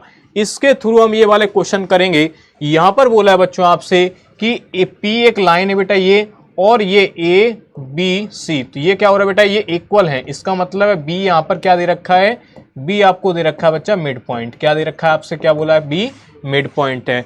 तो आपको ये बताना है कि यहाँ पर जो Q लाइन है ये वाली, ये EB इसका मिड पॉइंट होगा, मतलब ये दोनों इक्वल होने चाहिए। ये आपको प्रूफ करना है कि E इसका मिड पॉइंट होगा। बात समझ में आ रही है। तो हम यहाँ पर क्या बोलते हैं कि इसको हम AF को ज्वाइन कर देते हैं, बेसिकली यहाँ पर ज्वाइन दिखा रखा है, फिर भी हम इसको ज्वाइन कर देते हैं बच्चों, है ना। तो ज्वाइन करने पर अब आपको पता है बेटा ये मिड पॉइंट है, और ये दोनों तीनों की तीनों लाइन पैरेलल है बच्चों, तीनों की तीनों लाइन LMN क्या है, पैरेलल है, और P और Q क्या बेटा, ट्रांसवर्सल लाइन है। तो यहां पर क्या मामला चल रहा है, अगर आपने इस B से एक लाइन ड्रॉ की इस तरह से, जो कि इसके पैरेलल है बच्चों, है ना, तो ये G क्या हो जाएगा, इसका मिड पॉइंट हो जाएगा। और उसके बाद बेटा इस ट्राइंगल में आप आ जाना, इस ट्राइंगल में G आपका मिड पॉइंट है, तो ये दोनों तो पैरेलल हैं, तो ये भी क्या हो जाएगा आपका, E भी क्या हो जाएगा, मिड पॉइंट हो जाएगा। ये किससे आता है बेटा, मिड पॉइंट थ्योरम के कन्वर्स से। कहाँ से सॉल्व होगा, मिड पॉइंट थ्योरम के कन्वर्स से। बात समझ में आ रही है। ज्योमेट्री में आप किसी तरह से रिवाइज कराऊंगा, इसी तरह समझाऊंगा सारी चीजें, ठीक है। इंपॉर्टेंट प्रॉब्लम इसका आप मिड पॉइंट थ्योरम के कन्वर्स से आप प्रूफ देख सकते हो। बात समझ में आ रही कि नहीं आ रही, बात समझ में आ रही कि नहीं आ रही, ठीक है। चलो तो यहाँ पर बच्चे एक प्रॉब्लम हो रहा है, in a parallelogram ABCD 2 points P और Q are taken on diagonal BD। ये आपके पास बच्चों क्या है, आपका ये डायगोनल है बच्चे, इस क्वाड्रिलेटरल का ये डायगोनल है। क्या है ये, डायगोनल, ठीक है, ये आपका डायगोनल है यहाँ पर। तो बच्चों यहाँ पर अगर मैं सिंपली बात करूं कि अभी आपको ये वाली साइड नहीं दिख रही, मान के चलिए, तो ये वाला एंगल और ये वाला एंगल इक्वल होगा, हाँ है ना। ऑल्टरनेट इंटीरियर क्योंकि ABCD आपका क्या है, पैरेललोग्राम है, जिसका मतलब ये साइड और ये साइड तो पैरेलल होगी। और पैरेललोग्राम की कंडीशन क्या होती है, अगर बच्चों हम क्या बोल रहे हैं, अगर ABCD पैरेललोग्राम है, क्या है बेटा, पैरेललोग्राम है। अगर ये पैरेललोग्राम है तो हम यहाँ पे क्या बोल सकते हैं कि AD पैरेलल होगा बेटा BC के अपोजिट साइड के, और AB पैरेलल होगा बेटा CD के। और क्या बोल सकते हो बेटा पैरेललोग्राम की प्रॉपर्टी से कि पैरेलल के साथ साथ में ये इक्वल भी होती हैं आपस में, इक्वल भी आप बोलोगे इनको। बात समझ में आ रही है, AB इक्वल CD, हाँ है ना। बस इतना आप याद रखो, पैरेललोग्राम अगर ऐसा बोला गया किसी भी क्वाड्रिलेटरल को पैरेललोग्राम, तो ये कंडीशन आप अपने हाथ से लिख सकते हो बेटा, अपनी तरफ से लिख सकते हो इनको। चलिए अब हमसे बोला है APD और CQB, APD और CQB। APD कहाँ है बेटा, APD ये रहा, और CQB, इसको आपको क्या बताना है बेटा, इन दोनों ट्राइंगल्स को आपको बताना है कि ये दोनों कॉन्ग्रुएंट होंगे या फिर नहीं होंगे। तो आप कैसे बताओगे कॉन्ग्रुएंसी इनके अंदर, कैसे कॉन्ग्रुएंसी बताओगे। कॉन्ग्रुएंसी बताने के लिए बेटा देखना ध्यान से, एक तो ये वाला एंगल इक्वल होगा, दूसरी बात आपको ऑलरेडी गिवन है बेटा यहाँ पर क्या, कि DP बराबर BQ। क्या गिवन है बेटा, DP बराबर BQ, मतलब ये वाली साइड और ये वाली साइड भी इक्वल है, और ये तो इक्वल होंगे क्योंकि पैरेललोग्राम है। तो यहाँ पर बच्चों ये क्या हो जाएगा, साइड एंगल साइड। तो SAS के द्वारा क्या बन जाएगा, ये SAS के द्वारा बेटा आप किसको क्या बोलोगे, ये आपका कॉन्ग्रुएंट हो जाएगा, हाँ है ना। अगर ये SAS के द्वारा कॉन्ग्रुएंट हो गया तो आप यहां से CPCT से आप बोल सकते हो बेटा, ये क्या बोल सकते हैं CPCT से, कि CPCT से बेटा AP इक्वल हो जाएगा CQ के, मतलब ये वाली साइड भी हो जाएगी इसके इक्वल, हाँ है ना, हाँ है ना। CPCT से आप बोल सकते हैं इसको भी। तो ये वाली बात आपको बिल्कुल समझ में आ गई होगी यार। अब AQB और CPD, AQB का है, AQB ये वाला ट्राइंगल, ध्यान से सुनना, ये वाला ट्राइंगल और ये वाला, और कौन सा है, CPD ये वाला ट्राइंगल। इसको आपको कॉन्ग्रुएंट दिखाना है, तो आप कैसे बताओगे इसको कॉन्ग्रुएंट, देखो ध्यान से।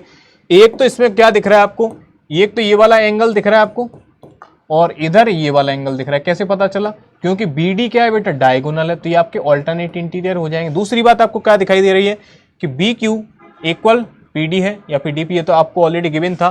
और ये वाली साइड इक्वल होगी, क्योंकि बेटा ये आपका पैरेललोग्राम है। तो यहाँ पर आप क्या बोलोगे, SAS के द्वारा इसको भी क्या बोलोगे बेटा, SAS के द्वारा आप इसको कॉन्ग्रुएंट शो कर सकते हो, हाँ है ना, हाँ है ना। उसके बाद ये सेम टू सेम CPCT से आप बोल सकते हो। अब APCQ ये, अब बच्चों ये दोनों इक्वल भी आ गई, तो भैया ये भी क्या हो जाएगा, आपका पैरेललोग्राम हो जाएगा। बात समझ में आ रही है। तो इजी प्रॉब्लम है, बस आपको आराम से ध्यान से समझना है कि किस तरह से डायग्राम इसका वर्क कर रहा है, ठीक है, किस तरह से इसका डायग्राम वर्क कर रहा है बच्चों। बाकी आप इसको इजीली कर सकते हो, ठीक है। नेक्स्ट प्रॉब्लम यहाँ पर बेटा ये, तो इसमें कॉन्सेप्ट क्या लगेगा, पहले आप कॉन्सेप्ट को समझो कि इसमें हम कॉन्सेप्ट थिंकिंग कैसे करना है आपको। प्रॉब्लम तो आ गई है, आपको इसको अप्रोच या थिंक कैसे करना है ना, इंपॉर्टेंट काम है, अप्रोच कैसे करना है, समझो बात को। यहां पर बच्चों ये आपका क्या है, इस तरह से आपके पास ये दे रखा है, क्या है, पैरेललोग्राम, ठीक है। सुनना ध्यान से। तो पैरेललोग्राम के अंदर ये वाली अपोजिट साइड पैरेलल होती है, ये भी पैरेलल होंगी इसके, हाँ है ना, और इक्वल भी होंगी लेंथ में। बात समझ में आ रही है, इक्वल भी होंगी और पैरेलल भी होंगी। तो यहां पर बच्चों अगर मैं इस साइड की बात कर रहा हूं DC और AB की, सुनना, ये वाली इस साइड की अगर मैं बात कर रहा हूं AB और DC की, तो ये किसका काम कर रहा है, AD काम कर रहा है बेटा ट्रांसवर्सल का। किसका काम कर रहा है यहाँ पर, ट्रांसवर्सल का। अब अगर ये ट्रांसवर्सल है तो यहाँ पर इन दोनों का एंगल का सम कितना होगा बेटा, angle A plus angle D क्या हुआ, बोलो 180 होगा। Same side interior angle, same side interior, या फिर इनको हम क्या बोलते हैं, को इंटीरियर बोलते हैं, हाँ है ना। तो ये आपके को इंटीरियर एंगल हो गए, और इन दोनों का सम ये भी आपका भाई को इंटीरियर ही होगा, तो ये भी आपका भाई सप्लीमेंट्री होगा, मतलब 180 सम होगा। बस इसका हम यूज कर रहे हैं, बस बात समझ में आ रही है, इस फंडे का यूज कर रहे हैं। तो यहां पर ये और ये, मैं इसको 90 प्रूफ कर रहा हूं, पहले मैं इसको 90 लाऊंगा। कैसे लाऊंगा, अगर आपने इसको 90 ले आए तो आप PQRS को क्या बोल सकते हो, रेक्टेंगल बोल सकते हो। क्योंकि रेक्टेंगल की डेफिनेशन क्या होती है कि अगर किसी भी क्वाड्रिलेटरल के अंदर चारों एंगल्स किसकी इक्वल आनी चाहिए बेटा, 90 के इक्वल आनी चाहिए। तो यहाँ पर हम उसको क्या बोल सकते हैं, क्वाड्रिलेटरल को रेक्टेंगल बोल सकते हो। तो रेक्टेंगल शो करने के लिए हमारी कंडीशन ये है कि ये सब एंगल 90-90 आपको चाहिए। तो आप एक एंगल को 90 अगर शो कर पाते हो तो आप बता बेटा आप बाकी के एंगल को भी शो कर दोगे कि 90 हो जाएंगे। ठीक है, कैसे करना है आपको शो, देखो ध्यान से समझो बात को। इसका और इसका सम आपको समझ में आ गया, a प्लस डी का सम किसके इक्वल होगा, 180 के। अब यहां पर ये क्या कर रहा है, ये dr और इधर AP क्या कर रहा है, इन एंगल्स को भाई बाइसेक्ट कर रहा है।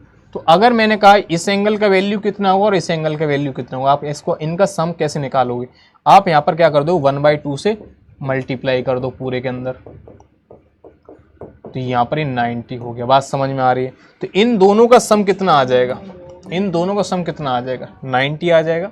तो इस ट्राइंगल के अंदर देखो बच्चे, इस ट्राइंगल के अंदर देखो, ये वाला ट्राइंगल आपको दिखाई दे रहा है, ठीक है। इस ट्राइंगल के अंदर, इस ट्राइंगल के अंदर बचा पार्टी इस एंगल और इस एंगल और इस एंगल का सम कितना आ जाएगा। तो मैं इसको क्या बोल रहा हूँ, x बोल रहा हूँ, इसको y बोल रहा हूँ। तो यहाँ से इसको मैंने बोला बेटा क्या, इसको बोल दिया मैंने x, इसको बोल दिया इसको y प्लस एंगल s किसके इक्वल आ रहा है, 90 के। तो यहाँ से आप बोल सकते हो बच्चों कि इन दोनों का सम, इन दोनों का सम तो बेटा 90 है, इसका x प्लस वाई का वैल्यू 90 है। तो यहाँ पर जब आप 90 रखोगे तो यहाँ पर एंगल s का वैल्यू कितना आ जाएगा, 90 आ जाएगा, एंगल s का 90 आ जाएगा। इस ट्राइंगल के अंदर आए इसका वैल्यू 90। तो ये दोनों एंगल तो बच्चों क्या होते हैं आपके वर्टिकली अपोजिट, तो ये कितना आ जाएगा, यहाँ से इस क्वाड्रिलेटरल के अंदर ये भी 90 आ जाएगा।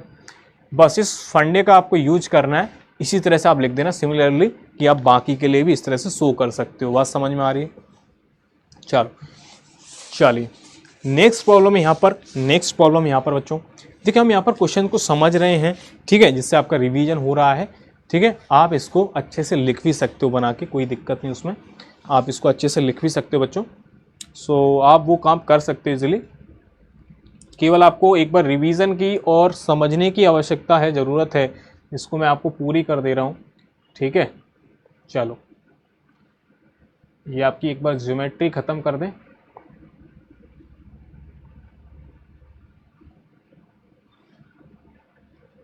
चलिए मैं आपका आप थोड़ा सा लाइन एंड एंगल्स में आप मूव कर रहा हूँ, यहाँ से थोड़ा बैकवर्ड से।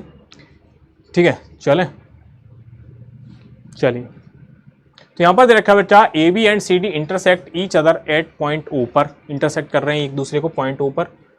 एंगल ए ओ सी और बी ओ सी 70 डिग्री है, एंगल ए ओ सी और बी ओ सी कहाँ है, बी ओ सी, इसका वैल्यू बेटा कितना है, ए ओ सी और बी ओ सी का वैल्यू कितना है, 70 डिग्री है।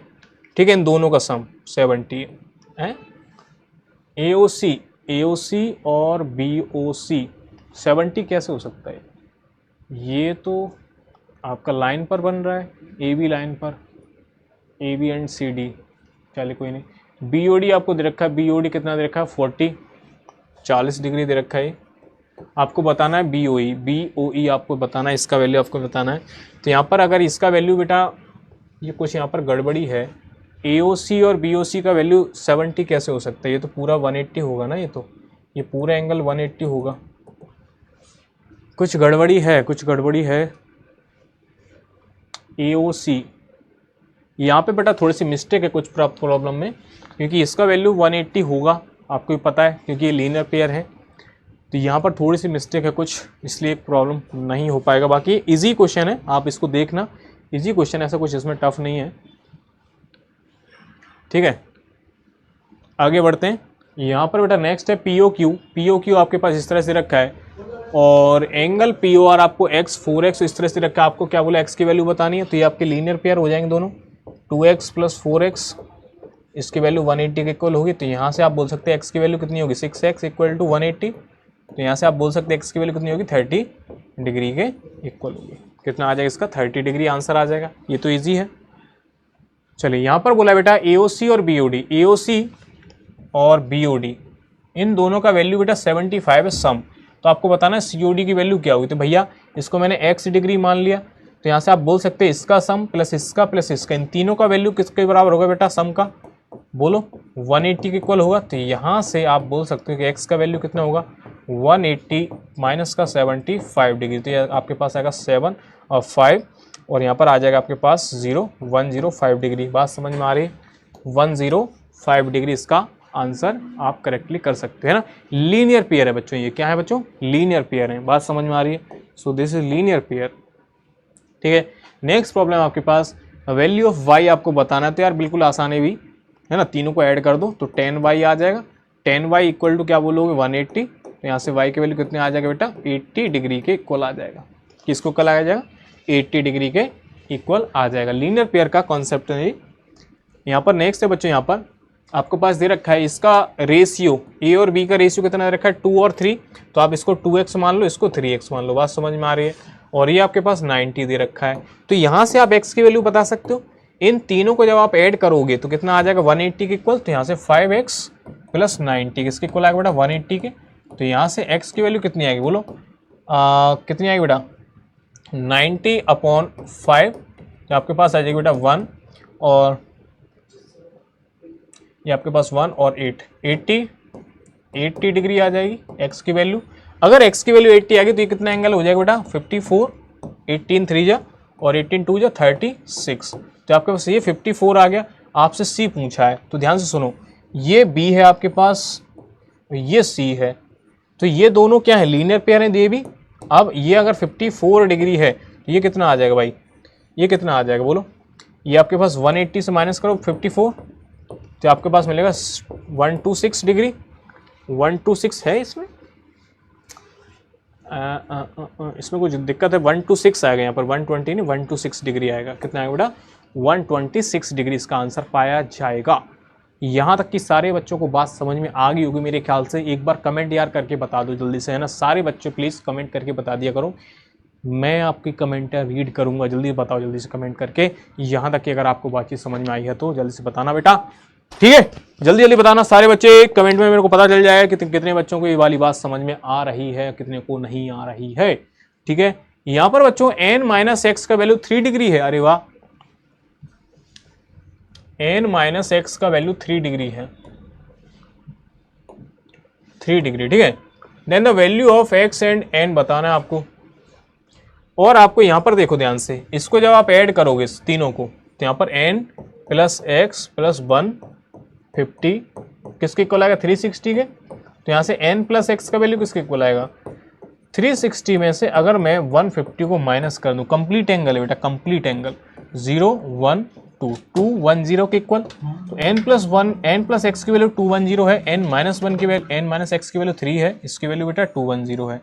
तो इनको जब हम ऐड करेंगे तो यहाँ से 2n आ जाएगा इसके इक्वल 213। तो यहाँ से n की वैल्यू आएगी भाई कितनी 1। ये तो भाई डिवाइड ही नहीं जाएगा, ये तो डिवाइड ही नहीं जाएगा। यहाँ पर आई थिंक कुछ या फिर कुछ यहाँ पर कुछ 30 डिग्री हो सकता है। ये n माइनस एक्स का वैल्यू 30 हो सकता है। 3 के अगर हम ले रहे हैं तो 30 में से तो ये हाँ 30 ले लें अगर इसको 30, तो अगर 30 लेने पर बेटा यहाँ पर कितना आ जाएगा ऐड करने पर, ये आ जाएगा आपके पास 30 लेने पर। अगर हम इसको 30 ले लें तो ये आपके पास आ जाएगा कितना 240। तो आपके पास 120 के बराबर मिलेगा n का वैल्यू। और अगर n का वैल्यू 120 है तो 120 माइनस का x इक्वल टू 30। तो यहाँ से x का वैल्यू कितने मिलेगा बेटा, ये मिलेगा आपके पास ये कुछ दिक्कत आ रही है इसमें 3, क्योंकि ये 3 से हो नहीं रहा तो नन ऑफ दी जिसका आंसर आएगा उस हिसाब से। अगर 30 लोगे आप तो फिर आंसर दूसरे आएंगे आपके, ठीक है। अगर आप 30 लोगे तो आंसर दूसरे आएंगे, वैसे नन ऑफ दीज आएगा इसका आंसर, ठीक है। चलिए नेक्स्ट यहाँ पर बच्चों, यहाँ पर दे रखा है क्यू आर। आपके जो क्यू और आर हैं वो क्या है बेटा पैरेलल हैं, पी इज ट्रांसवर्सल। क्यू और आर, अच्छा ये पी ट्रांसवर्सल है, ये आप इसको पी मान लो, ये आप क्यू और आर ले लो इसको, ये पैरेलल हैं। एंगल 1 और एंगल 2, एंगल 1 एंड एंगल 2,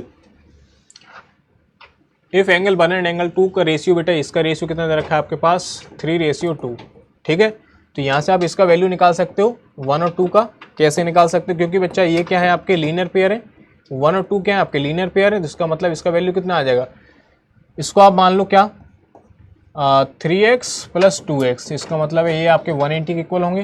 तो यहाँ से बेटा x की वैल्यू कितनी आ जाएगी आपके पास 180/5, तो ये आपके पास मिलेगा 45। तो यहाँ से बच्चों ये वाला एंगल आपके पास 3 से मल्टीप्लाई करो इसको, 3 × 45, और ये वाला एंगल क्या हो जाएगा आपके पास 2 × 45। सो ये आपके पास मिलेगा 135 और ये आपके पास 90।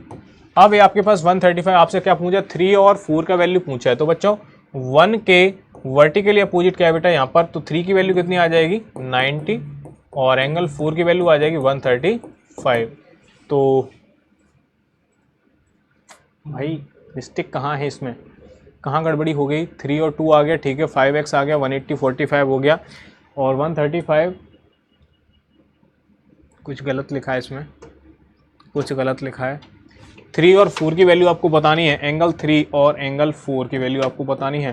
तो ये भाई कितना आ जाएगा देखो 135 90, सही है, 1 और 3 सही। तो इसमें आंसर कहाँ फिर गड़बड़ी है, 135 आएगा, इसके कुल आएगा 135 की कुल आएगा। बात समझ में आ रही है। यहाँ पर भाई ऑप्शन में थोड़ी सी कुछ दिक्कत आ रही है मेरे ख्याल से, ऑप्शन में कुछ गड़बड़ी लिखे हुए हैं, क्योंकि ये देखो आप समझो ना बात को, यहाँ पर इसका रेशियो आपको गिवन है इन दोनों एंगल्स का, और ये आपको पता है ये कौन से एंगल है, लीनियर पेयर बन रहे हैं दोनों, 1 और 2 लीनियर पेयर है। और अगर इनका रेशियो कितना दे रखा है बेटा, हमने कहा एंगल 1 एंगल 2 कितना दे रखा है, 3/2 दे रखा है। तो यहाँ से आप एंगल 1 और एंगल 2 को 3x और 2x मान सकते हो। तो इन दोनों का सम कितना हो जाएगा 180 के इक्वल हो जाएगा। तो यहाँ से x की वैल्यू आएगी 45, तो यहाँ से आप 1 और 2 निकाल सकते हैं इजीली। बस इजीली निकालने के बाद देखिए ध्यान से, ये 3 और ये 4, 2 के वर्टिकली अपोजिट 4 है, 3 के वर्टिकली अपोजिट क्या है, और 1 के वर्टिकली अपोजिट 3 हो जाएगा। बस इसकी वैल्यू इस तरह से आएंगी। कुछ ऑप्शन गड़बड़ी लग रहे हैं मेरे को, है ना। बाकी आपको कंसेप्ट समझ में आया, कॉन्सेप्ट समझ में आया कि नहीं आया, कॉन्सेप्ट समझ में आया सारे बच्चों को, है ना, कि वर्टिकली अपोजिट से किस तरह से कर सकते हैं, लीनियर पेयर से किस तरह से आप कर सकते हो, हाँ है ना। एक बार सारे बच्चे कमेंट के अंदर जल्दी से बताएंगे कि आपको सभी को समझ में आ चुका है कि नहीं आ चुका है, जल्दी से कमेंट भी कर देना भैया, है ना।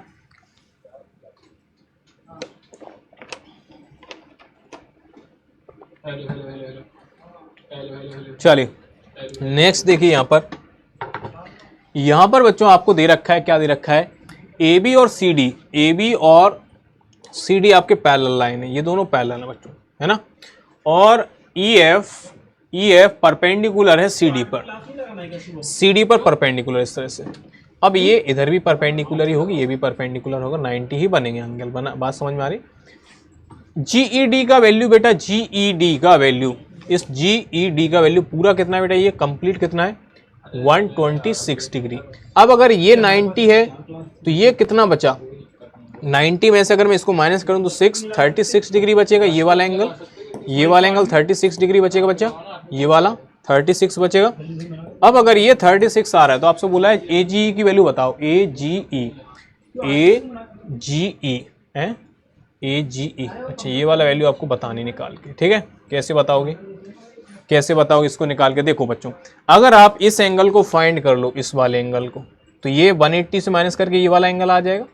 तो चलिए मेरा टारगेट ये है कि आप इसको फाइंड करेंगे सबसे पहले। तो यहाँ पर ये 36 है, ये 90 है, तो ये कितना हो गया, ये टोटल 126। तो ये वाला कितना आ जाएगा, 180 में से अगर मैंने 126 माइनस किया तो कितना बचेगा 54 डिग्री। तो ये बच्चों 54 आ जाएगा, इसका वैल्यू कितना आएगा 54। तो ये वाला कितना आ जाएगा, अगेन 180 में से 154 माइनस करो तो 126 आ जाएगा। बात समझ में आ रही है, कितना अच्छा क्वेश्चन था, है ना, कितना घटिया क्वेश्चन था, बात समझ में आ रही है।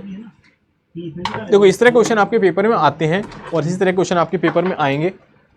चलिए नेक्स्ट क्वेश्चन यहाँ पर बच्चों, ये कुछ आपको दे रखा है तो इसका वैल्यू आप बताएंगे। पी क्यू आर आपको दे रखा है 110 और आर एस टी 130, तो आपको क्यू आर एस बताना है, क्यू आर एस ये आपको निकाल के बताना है, ये वाला एंगल, ठीक है। कर सकते हैं भैया। इसको क्वेश्चन नंबर 5 डालकर आप इसके आंसर कमेंट में बताइए क्या आता है। देखते हैं भाई, आप लोग सारे बच्चे कमेंट के अंदर इसका आंसर क्वेश्चन नंबर 5 डालकर आप इसका कमेंट में आंसर दे देना, मैं देखूंगा, ठीक है। जल्दी सारे बच्चे कमेंट में इसका आंसर जरूर बताइएगा कि इसका आंसर क्या आ रहा है। अगर आप यहाँ तक देख पा रहे हो, अगर आप पढ़ पा रहे हो यहाँ तक तो, है ना, समझ में आ पा रहा है यहाँ तक तो, बात समझ में आ रही है, इसका आंसर जरूर बताना क्या आ रहा है इसका आंसर। हालांकि मैं आपको थोड़ा सा ट्रिक बता रही हूँ, आपको इस तरह से ड्रॉ करना पड़ेगा, ठीक है, इस तरह से ड्रॉ करना पड़ेगा, इसको इस तरह से ड्रॉ कर लेना, ठीक है। चलो नेक्स्ट यहाँ पर बच्चों in the below figure A B और सी डी आपके पैरेलल हैं। ए बी और सी डी आपके क्या बच्चों पैरेलल हैं, ये दोनों आप क्या आप बोल सकते हो, इनको पैरेलल बोल सकते हो। तो ये अगर 50 है बेटा तो आपके एक्स भी 50 हो जाएगा, बात समझ में आ रही है। अगर ये 127 है तो ये आपको 180 में से माइनस कर दो इसको, यहाँ पर 3 बचेगा, यहाँ पर बेटा कितना बचेगा 5, ठीक है 5 बचेगा। तो ये 53 डिग्री आ जाए तो ये आप बाई निकाल सकते हो इसको, ट्राइंगल से बाई निकाल सकते हो भाई। इन दोनों को ऐड कर लो और 180 से माइनस कर दो। बात समझ में आ रही कि नहीं आ रही? तो मतलब 180 माइनस कितना आ जाएगा 3103। बात समझ में आ रही? तो ये आपके पास मिलेगा 7 और 7 77 डिग्री। कितना मिलेगा ये आपके पास 77 डिग्री। ठीक है, ईजी है, ईजी पीजी। चलो ये तो वही वाला प्रॉब्लम आ गया। ठीक है, ये तो वही वाला प्रॉब्लम आ गया।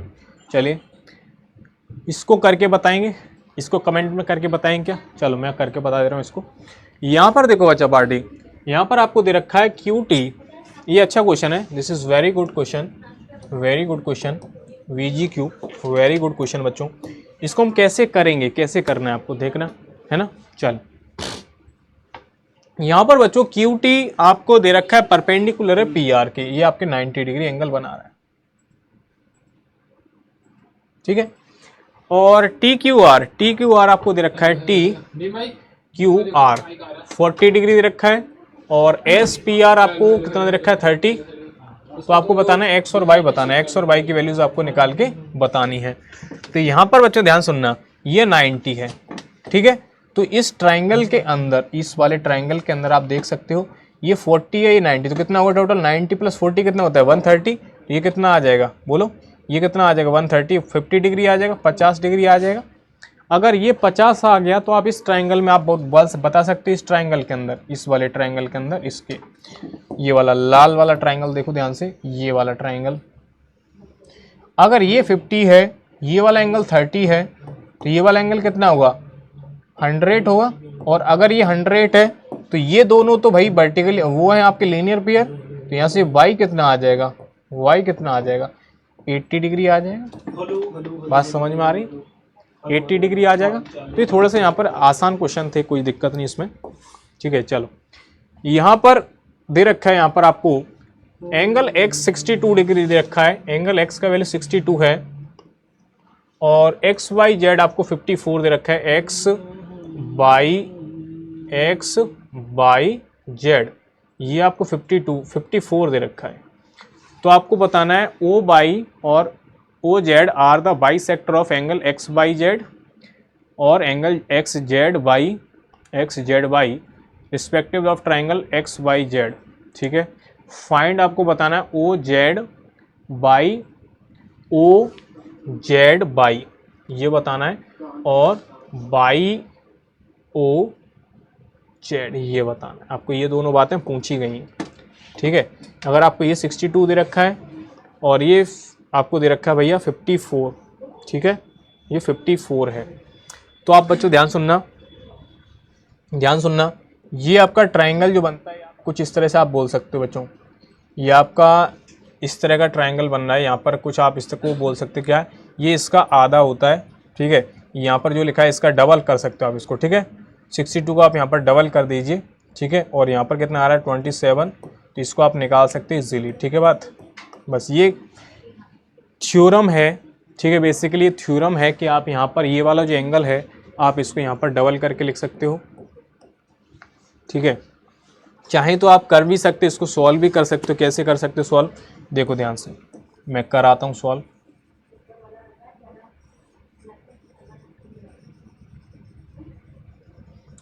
अब यहाँ पर थोड़ा सा ये आपके पास 27 हो जाएगा, कितना हो जाएगा 27 डिग्री। तो यहाँ पर देखिए ये आपका बाइसेक्टर है बच्चों, ये क्या है बाइसेक्टर है। तो इसको अगर मैंने पूरे को x माना है, ठीक है, तो इसी ये x/2 और ये भी x/2 हो जाएगा। ठीक है, और यहाँ पर ये 62 है।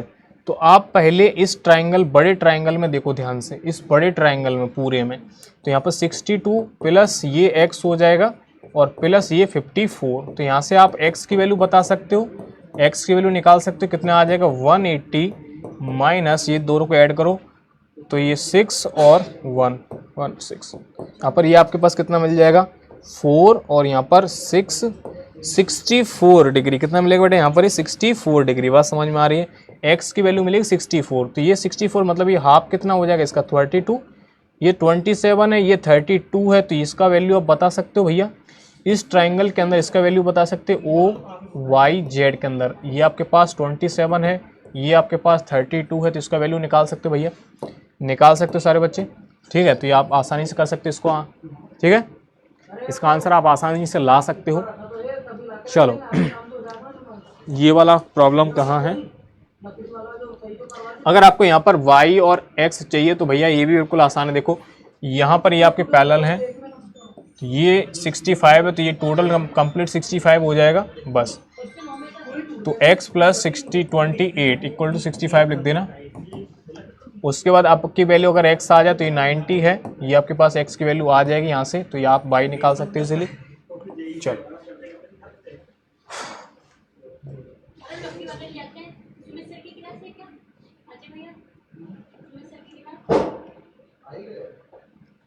नेक्स्ट क्वेश्चन यहाँ पर बच्चों, आप इसको ध्यान से देखो क्या है यहाँ पर मामला।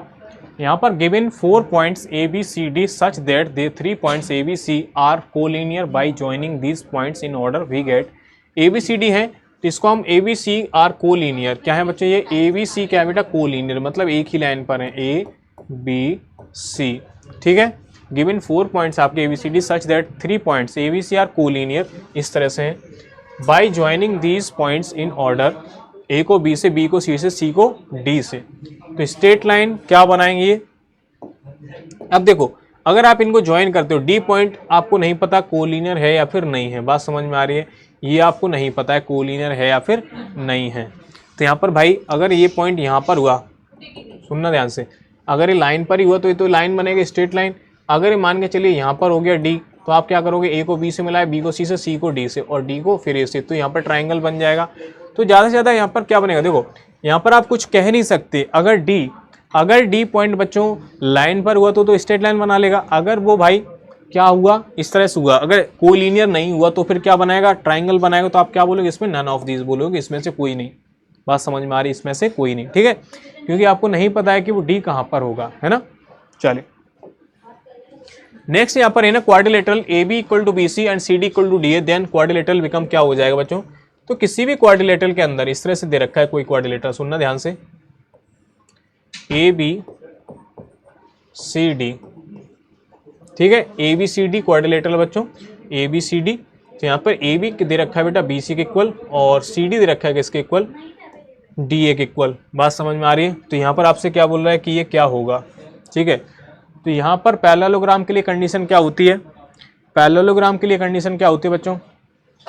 अगर आप किसी भी क्वाड्रिलेटरल को पैरेललोग्राम बोल रहे हैं तो इनिशियल कंडीशन ये है बच्चों कि उसमें या तो one pair of side equal और पैरेलल हो, या फिर हम क्या बोल सकते हैं अपोजिट साइड्स ऑफ क्या हो बेटा एक पैरेलल हो। ठीक है, अपोजिट साइड क्या हो, पैरेलल हो, ये कंडीशन होनी चाहिए। लेकिन यहाँ पर क्या मामला हो रहा है, यहाँ पर मामला ये है कि ये आपके इस तरह से ये पेयर इसके इक्वल है, ये पेयर इसके इक्वल, तो ये क्या बनाता है बच्चों, ये काइट बनाता है। क्या बनाता है बेटा, ये काइट बनाता है। बात समझ में आ रही है, ये काइट बनाता है, काइट। ठीक है, तो यहाँ पर ये हो जाएगा काइट, क्या हो जाएगा बच्चों, ये काइट हो जाएगा। बात समझ में आ रही है, ठीक है, बात समझ में आ रही है, बच्चों बन जाएगा काइट। क्या बन जाएगा, काइट। रोम्बस के लिए सारी साइड आपकी इक्वल होनी चाहिए, रोम्बस के लिए सारी साइड आपकी इक्वल होनी चाहिए। लेकिन अगर आप बोलते बेटा स्क्वायर और रोम्बस तो सेम ही फिर हो गया, लेकिन नहीं, स्क्वायर के अंदर बच्चा एंगल भी 90 होने चाहिए और साइड आपकी इक्वल होनी चाहिए। बात समझ में आ रही कि नहीं आ रही।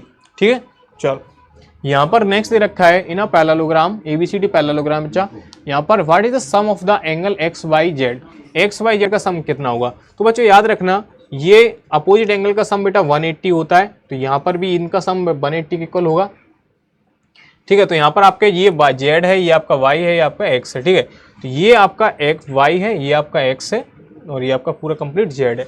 तो यहाँ पर आप बोल सकते हो यहाँ पर पैरेललोग्राम है, तो इसमें भाई ABCD आपका पैरेललोग्राम है, तो भाई ये एंगल और ये एंगल दोनों इक्वल होंगे, y होगा, ये भी y होगा और ये x है तो ये भी x होगा। तो यहाँ पर आप बोल सकते हैं इन तीनों का सम किसके इक्वल आ जाएगा, x y z। ये ट्राइंगल बना रहे हैं, ये वाला ट्राइंगल बन रहा है, देखो ध्यान से। तो इसका सम कितना आ जाएगा 180 डिग्री, कितना आएगा 180 डिग्री। बात समझ में आई? तो थोड़ा सा ट्रिकी था, हमने ऑल्टरनेट इंटीरियर एंगल से समझा इसको, ऑल्टरनेट इंटीरियर एंगल से हमने इसको समझा। बात समझ में आ रही कि नहीं आ रही? चल, यहाँ पर दे रखा है रोम्बस है बेटा। ABCD क्या है आपका? रोम्बस। रोम्बस का मतलब होता है सारी साइड आपकी इक्वल होनी चाहिए, सारी साइड आपकी क्या होनी चाहिए? इक्वल होनी चाहिए। Then the value of X आपको बताना है। तो बच्चों रोम्बस भी क्या होता है आपका? पैरेललोग्राम ही होता है। रोम्बस भी क्या होता है आपका? एक तरह का पैरेललोग्राम ही होता है। तो यहां पर बच्चों ध्यान सुनना, यहां पर अब अगर यहां पर बच्चों आपके पास एक्स की वैल्यू बतानी है तो ये 130 डिग्री एंगल दे रखा है, तो ये एंगल कितना हो जाएगा? 50 हो जाएगा। सामने आमने वाले एंगल का वैल्यू कितना होता है बेटा? 180 सम होता है इनका, तो इसका वैल्यू 50 हो जाएगा। हमें क्या बताना है? ये एंगल x है तो ये वाला एंगल भी इतना बेटा x होगा, है ना। और अगर इसको हम y बोल रहे हैं, इसको हम y बोल रहे हैं तो ये भी कितना हो जाएगा? y के इक्वल हो जाएगा। ठीक है, तो हमें तो x की वैल्यू निकाल के बतानी है। ये 130 है, तो आपके पास क्या होगा भाई? ये तो 30 और 50 180 हो गया। और आपको एंगल के लिए ओके, तो यहाँ पर ये आपके पास, तो हमने अल्टरनेट इंटीरियर से समझ लिया कि आपके पास अगर ये x है तो ये भी x होगा, ये y। ठीक है, तो यहाँ से x प्लस वाई इसका सम और इसका सम दोनों का किसके इक्वल होगा? 180 के इक्वल होगा। इसका मतलब x प्लस वाई की वैल्यू किसके इक्वल आएगी? 90 के इक्वल आएगी। मतलब ये वाला एंगल आपका 90 होगा। किसके इक्वल होगा? 90 के। तो ये अगर 90 के इक्वल होगा बच्चों, तो यहाँ पर हम क्या बोल सकते हैं? इसको 45 बोल सकते हैं। कितना बोल सकते हैं यहाँ पर इसको? ये पूरा 90 के इक्वल होगा। ये तो पूरा आपके पास 90 हो गया, इसका वैल्यू 90 आ गया। इन दोनों का सम का मतलब ये 90 और 90 रहेंगे।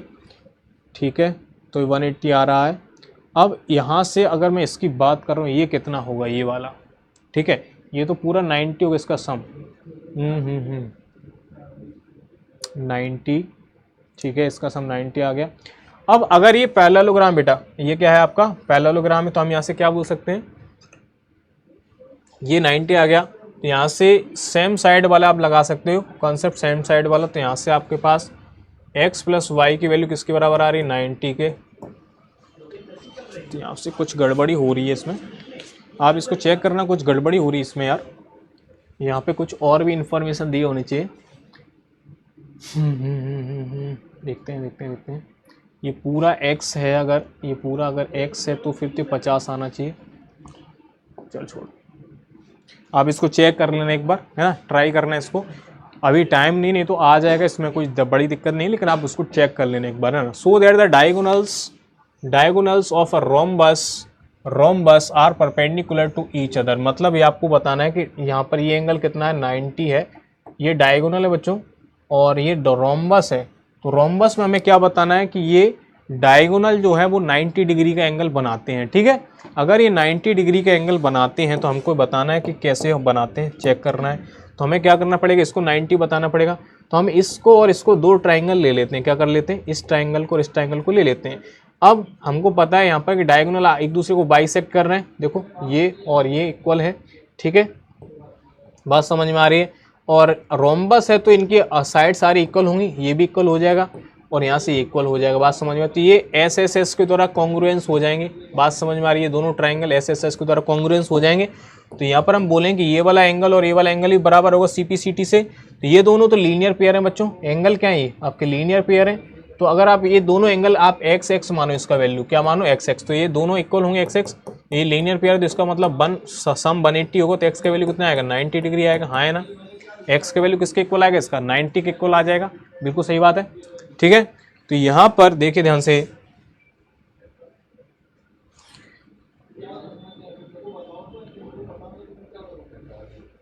चलिए, तो यहां तक के क्वेश्चन बच्चों हमने सॉल्व कर लिए हैं। यहां तक की प्रॉब्लम्स तो हमने सॉल्व कर लिए हैं। अब हम इसके बाद स्टार्ट करते हैं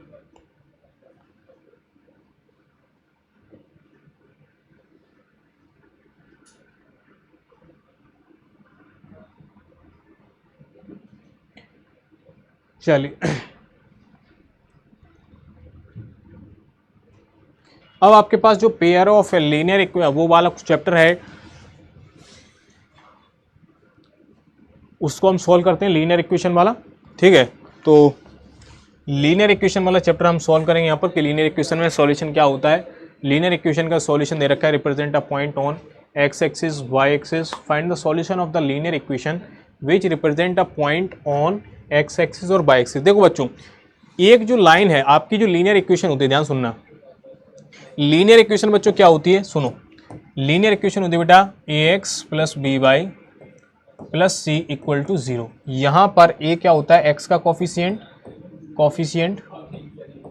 ऑफ एक्स, और वही क्या होता है बेटा, कोफिशिएंट ऑफ वाई, और सी क्या होता है, कांस्टेंट टर्म। क्या होती है बेटा, ये कांस्टेंट टर्म। बात समझ में आ रही है, ये क्या होती है आपकी कांस्टेंट टर्म होती है, ठीक है। अब बच्चों यहाँ पर ये किसको रिप्रेजेंट करती है ग्राफिकली किसको बताती है, ये ग्राफिकली बेटा किसको बताती है, ग्राफिकली कोई भी बेटा टू वेरिएबल में लीनियर इक्वेशन ग्राफिकली किसको बताती है, एक लाइन को बताती है। किसको बताती है बेटा, एक स्ट्रेट लाइन को। किसको बताती है बच्चे, स्ट्रेट लाइन को बताती है।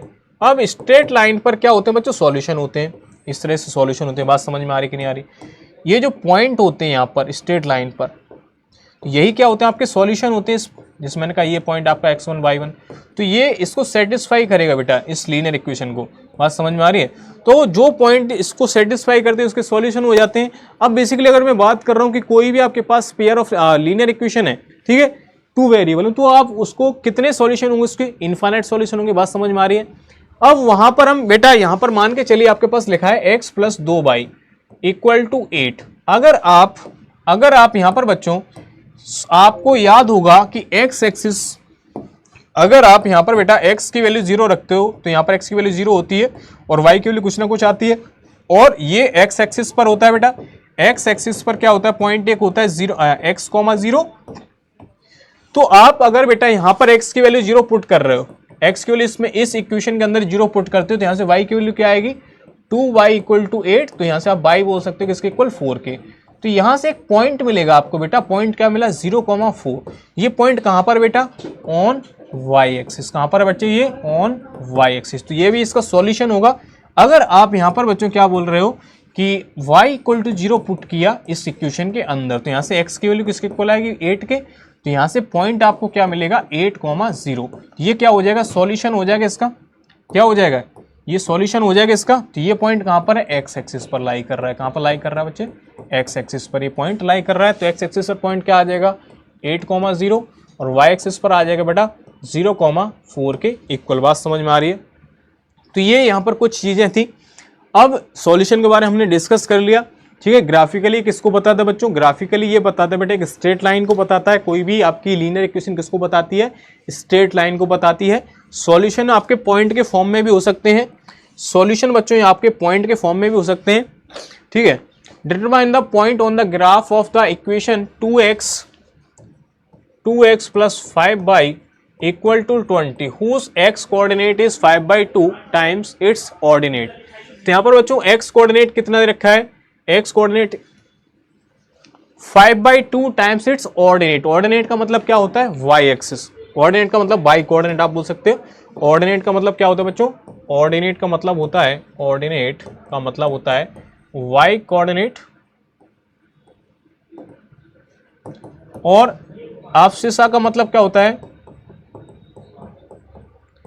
x coordinate. क्या बोलते हैं इसको, x कोऑर्डिनेट। अभी हम कोऑर्डिनेट ज्योमेट्री को रिवीजन करेंगे तो वहां पर आपको समझा देंगे। तो यहाँ पर बच्चों ये क्या हो जाएगा, ऑर्डिनेट क्या दे रखा है, x कोऑर्डिनेट। अब आप यहाँ पर ऑर्डिनेट को क्या मान लो बच्चों, ऑर्डिनेट को मान लो बेटा y। क्या मान लो, y। तो इसका मतलब यहाँ पे x कोऑर्डिनेट कितना आ जाएगा, इस प्रॉब्लम में x कोऑर्डिनेट क्या हो जाएगा, 5/2 टाइम ऑर्डिनेट का, 5/2 टाइम मल्टीप्लाई ऑर्डिनेट। तो determine the point on the graph of the equation. तो ये इस तरह के ग्राफ बनेगा कुछ लाइन का। ये किसका ग्राफ बनेगा, 2x प्लस का 5y इक्वल टू 20 का। तो यहाँ पर बच्चों एक पॉइंट है, कुछ इस तरह का पॉइंट है जहां पर क्या बोला है कि उसका ऑर्डिनेट y है। तो यहाँ पे x कोऑर्डिनेट कितना आ जाएगा, 5/2y के इक्वल आ जाएगा। ये इसका सॉल्यूशन है बच्चों, क्या है, इसका सॉल्यूशन है। तो हमें इसका पॉइंट बताना है, सॉल्यूशन बताना है, निकाल के क्या होगा, है ना। Determine the point. बात समझ में आ रही है। तो सॉल्यूशन कितना आ जाएगा, यहाँ से देखो ध्यान से, 2x की जगह रखो 5/2y plus 5y equal to 20। तो यहाँ से 2 से 2 कैंसिल हुआ, तो 5y प्लस 5y कितना होगा 10y। तो यहाँ से 10y इक्वल टू 20, तो y का वैल्यू कितना आ जाएगा 2 के इक्वल।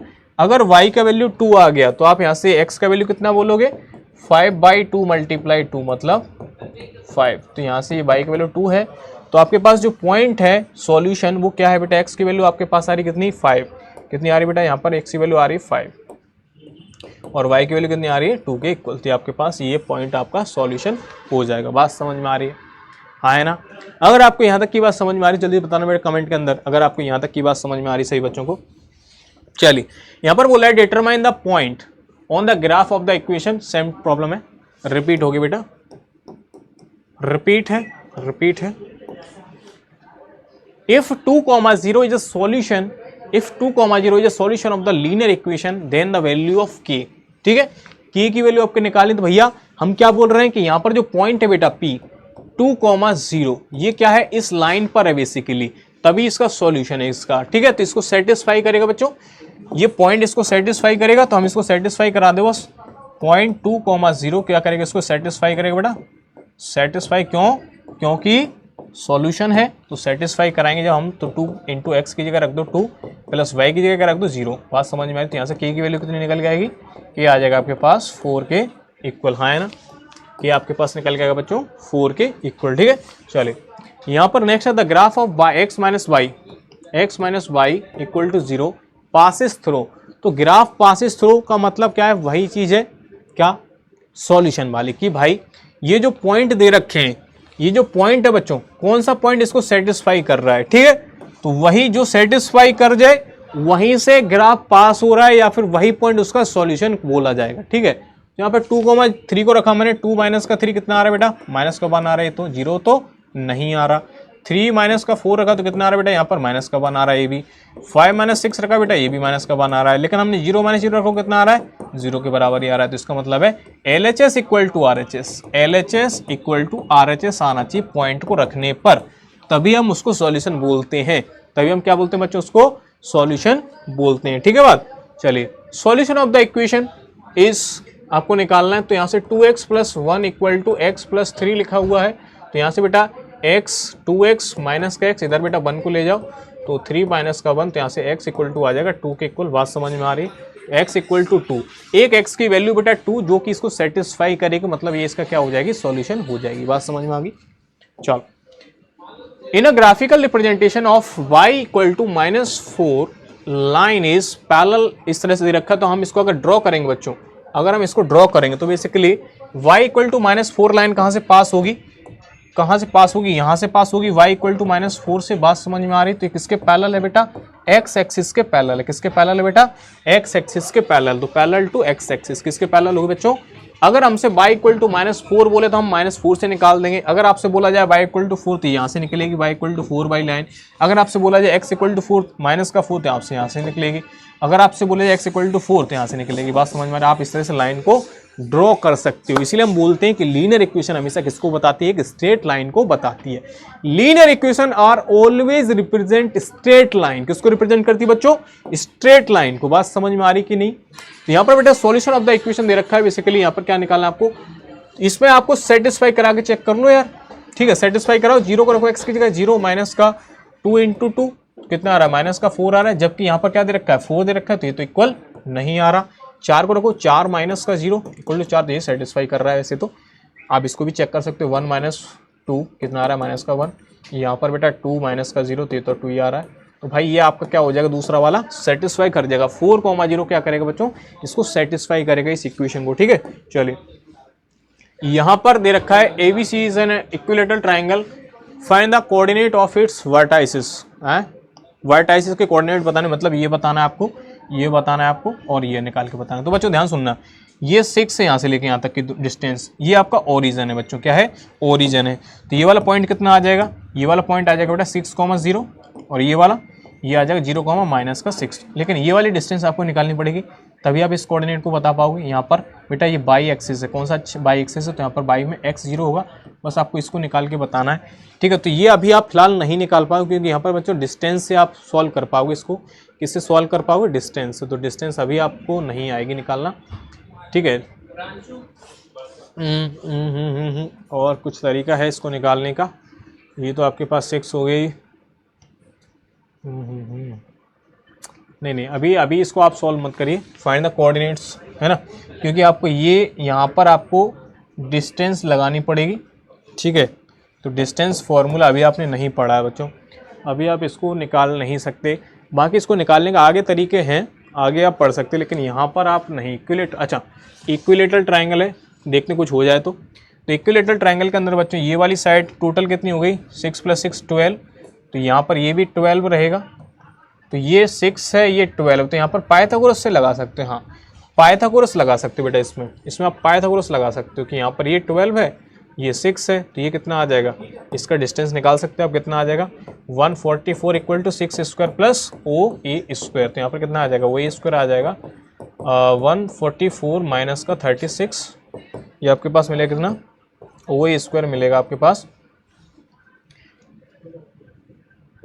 9 और यहाँ पर 0 109। ठीक है, तो ये आपके पास आया कितना? और OA² आ जाएगा आपके पास √109। सो इसका स्क्वायर आपको नहीं पता, तो ये आपके पास आ जाएगा 0,√109। ये आपके पास कोऑर्डिनेट आ जाएंगे इसके। ठीक है, कर सकते हो, है ना, ऐसा कोई मना नहीं है, लेकिन आपका इतना ये नहीं आएगा, ये इंपॉर्टेंट नहीं था। The coordinate of the 3 vertices of the rectangle ABCD are दे रखे हैं, plot the these points and write the coordinate of D। तो बच्चों यहाँ पर क्या आप बोला है, यहाँ पर इस तरह से कुछ बोला गया है कि ये लो, चलिए 1.5 घंटा हो गया आपको पढ़ते पढ़ते, है ना। तो यहाँ मैंने बोला आपको 2 घंटे में कंप्लीट करा दूंगा लगभग, है ना, 2 घंटे में आपको लगभग कंप्लीट हो जाएगा बच्चों आपका। The coordinate of the 3 vertices of rectangle ABCD rectangle बच्चों, ये आपके पास x एक्सिस है, ये आपके पास y एक्सिस है, ये आपके पास माइनस का x है, ये आपके पास माइनस का y है। अब आपके पास 3,2, ये आपके पास एक A पॉइंट है, कहाँ फर्स्ट क्वाड्रेंट में पाया जाएगा? कहाँ पर पाया जाएगा बेटा? ये फर्स्ट में। क्यों? क्योंकि इस तीनों के तीन दोनों या क्या बेटा x और y, मतलब कोऑर्डिनेट x और y पॉजिटिव है, जिसका मतलब कहाँ पर होगा? ये फर्स्ट क्वाड्रेंट में। तो 3,2 कहाँ पर होगा बेटा? आप इसको ऐसे बनाओ 0 1 2 3 4 और 5, और यहाँ पर भी बनाओ 1 2 3 4 5, यहाँ पर माइनस का 1 माइनस का 2 माइनस का 3 माइनस का 4 माइनस का 5, यहाँ पर 1 माइनस का 2 माइनस का 3 माइनस का 4 माइनस का 5। ठीक है, अब यहाँ पर पॉइंट आप ड्रॉ कर लो। 3,2 कहाँ पर होगा बेटा? x पे 3 है, y पे 2 है, तो मतलब यहाँ पर होगा ये पॉइंट A 3,2। B क्या है? माइनस का 4,2, तो माइनस का 4,2 यहाँ पर होगा बेटा। B है आपके पास माइनस का 4,2। C क्या है बेटा आपके पास? B C यहाँ पर है माइनस का 4,5, माइनस का 4 x में, 5 यहाँ पर है y में। y कितना है? 5 है, x कितना? माइनस का 4, मतलब यहाँ पर है कुछ x है माइनस का 4, b के y कितना है? 5। ठीक है, कुछ इस तरह से। तो मैंने कहा ठीक है, आप इसको मिला दीजिए और इसको मिला दीजिए। तो आपके क्या बोल रहा है? आपको कोऑर्डिनेट बताना है D के, और ये है क्या आपका? रेक्टेंगल है बच्चों। क्या है आपका? रेक्टेंगल है। तो रेक्टेंगल के अगर हम इसको इस तरह से मिलाना पड़ेगा आपको।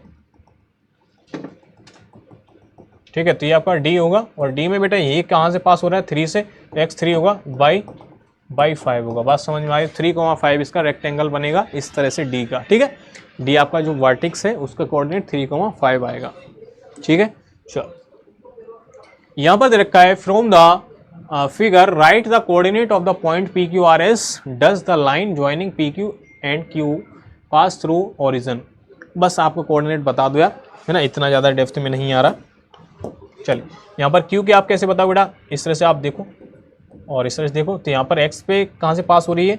3 से, और y में 2 से। और यहाँ पर P में देखो, इस तरह से देखो, तो ये आपके पास 1 है, ये आपके पास 4। तो ये perpendicular distance from X axis क्या होती है बेटा, वाई कोऑर्डिनेट, और perpendicular distance from Y axis ये क्या होता है आपका एक्स कोऑर्डिनेट। बात समझ में आ रही है? ये आपके पास है कि भाई यहाँ पर माइनस का 2 और माइनस का 4, ये वाला, ये माइनस का 4 कॉमा माइनस का 2, ठीक है। ये आप इस तरह से पॉइंट बना सकते हो, ठीक है। Perpendicular distance from X axis is called Y coordinate, perpendicular distance from Y axis is called X coordinate. बात समझ में आ रही है? चलो नेक्स्ट है आपके पास यहाँ पर the perpendicular distance of the point from Y axis, क्या बोलते हैं इसको, एक्स कोऑर्डिनेट, मतलब 3 आ जाएगा, आप सीधे सीधे बोल सकते हो। y coordinate of point is 0 then the point lie always, कोई भी पॉइंट बेटा यहाँ पर अगर हम x कोऑर्डिनेट पर बोल रहे हैं, अगर हम कोई भी पॉइंट को x कोऑर्डिनेट पर बोल रहे हैं तो वहाँ पर y क्या होगा बेटा, 0 होगा, और अगर हम y पे बोल रहे हैं तो वहाँ पर x क्या होगा, हमेशा 0 होगा। बात समझ में? यहाँ पर क्या बोल रहा है, इफ द y कोऑर्डिनेट 0 है तो यहाँ पर क्या होगा बेटा, x एक्सिस पर होगा। y कोऑर्डिनेट अगर 0 है तो x एक्सिस पर होगा, अगर x कोऑर्डिनेट 0 है तो फिर कौन सा पर होगा, y एक्सिस पर होगा। हाँ है ना, ठीक है। चलो नेक्स्ट यहाँ पर abscissa of all the points on Y axis, abscissa of all the points on Y axis. तो बेटा एब्सिसा का मतलब क्या होता है, एक्स कोऑर्डिनेट, तो यहाँ पर एक्स कोऑर्डिनेट क्या हो जाएगा, 0 हो जाएगा। बात समझ में आ रही होगी? चलिए ordinate of all points on X axis, तो ऑर्डिनेट का मतलब है एक्स एक्सिस पे 0 होगा, वाई कोऑर्डिनेट। बात समझ में आ रही? ऑर्डिनेट का मतलब क्या होता है, Y coordinate. Abscissa of all points on X axis any number, क्या हो सकती है बेटा, any number. Point lie in the, कहां पर हो बेटा, ये आपका पहली बात है वाई एक्सिस पर होगा, दूसरी बात है नेगेटिव डायरेक्शन में होगा वाई एक्सिस पर, ठीक है, नेगेटिव डायरेक्शन में होगा वाई एक्सिस पर।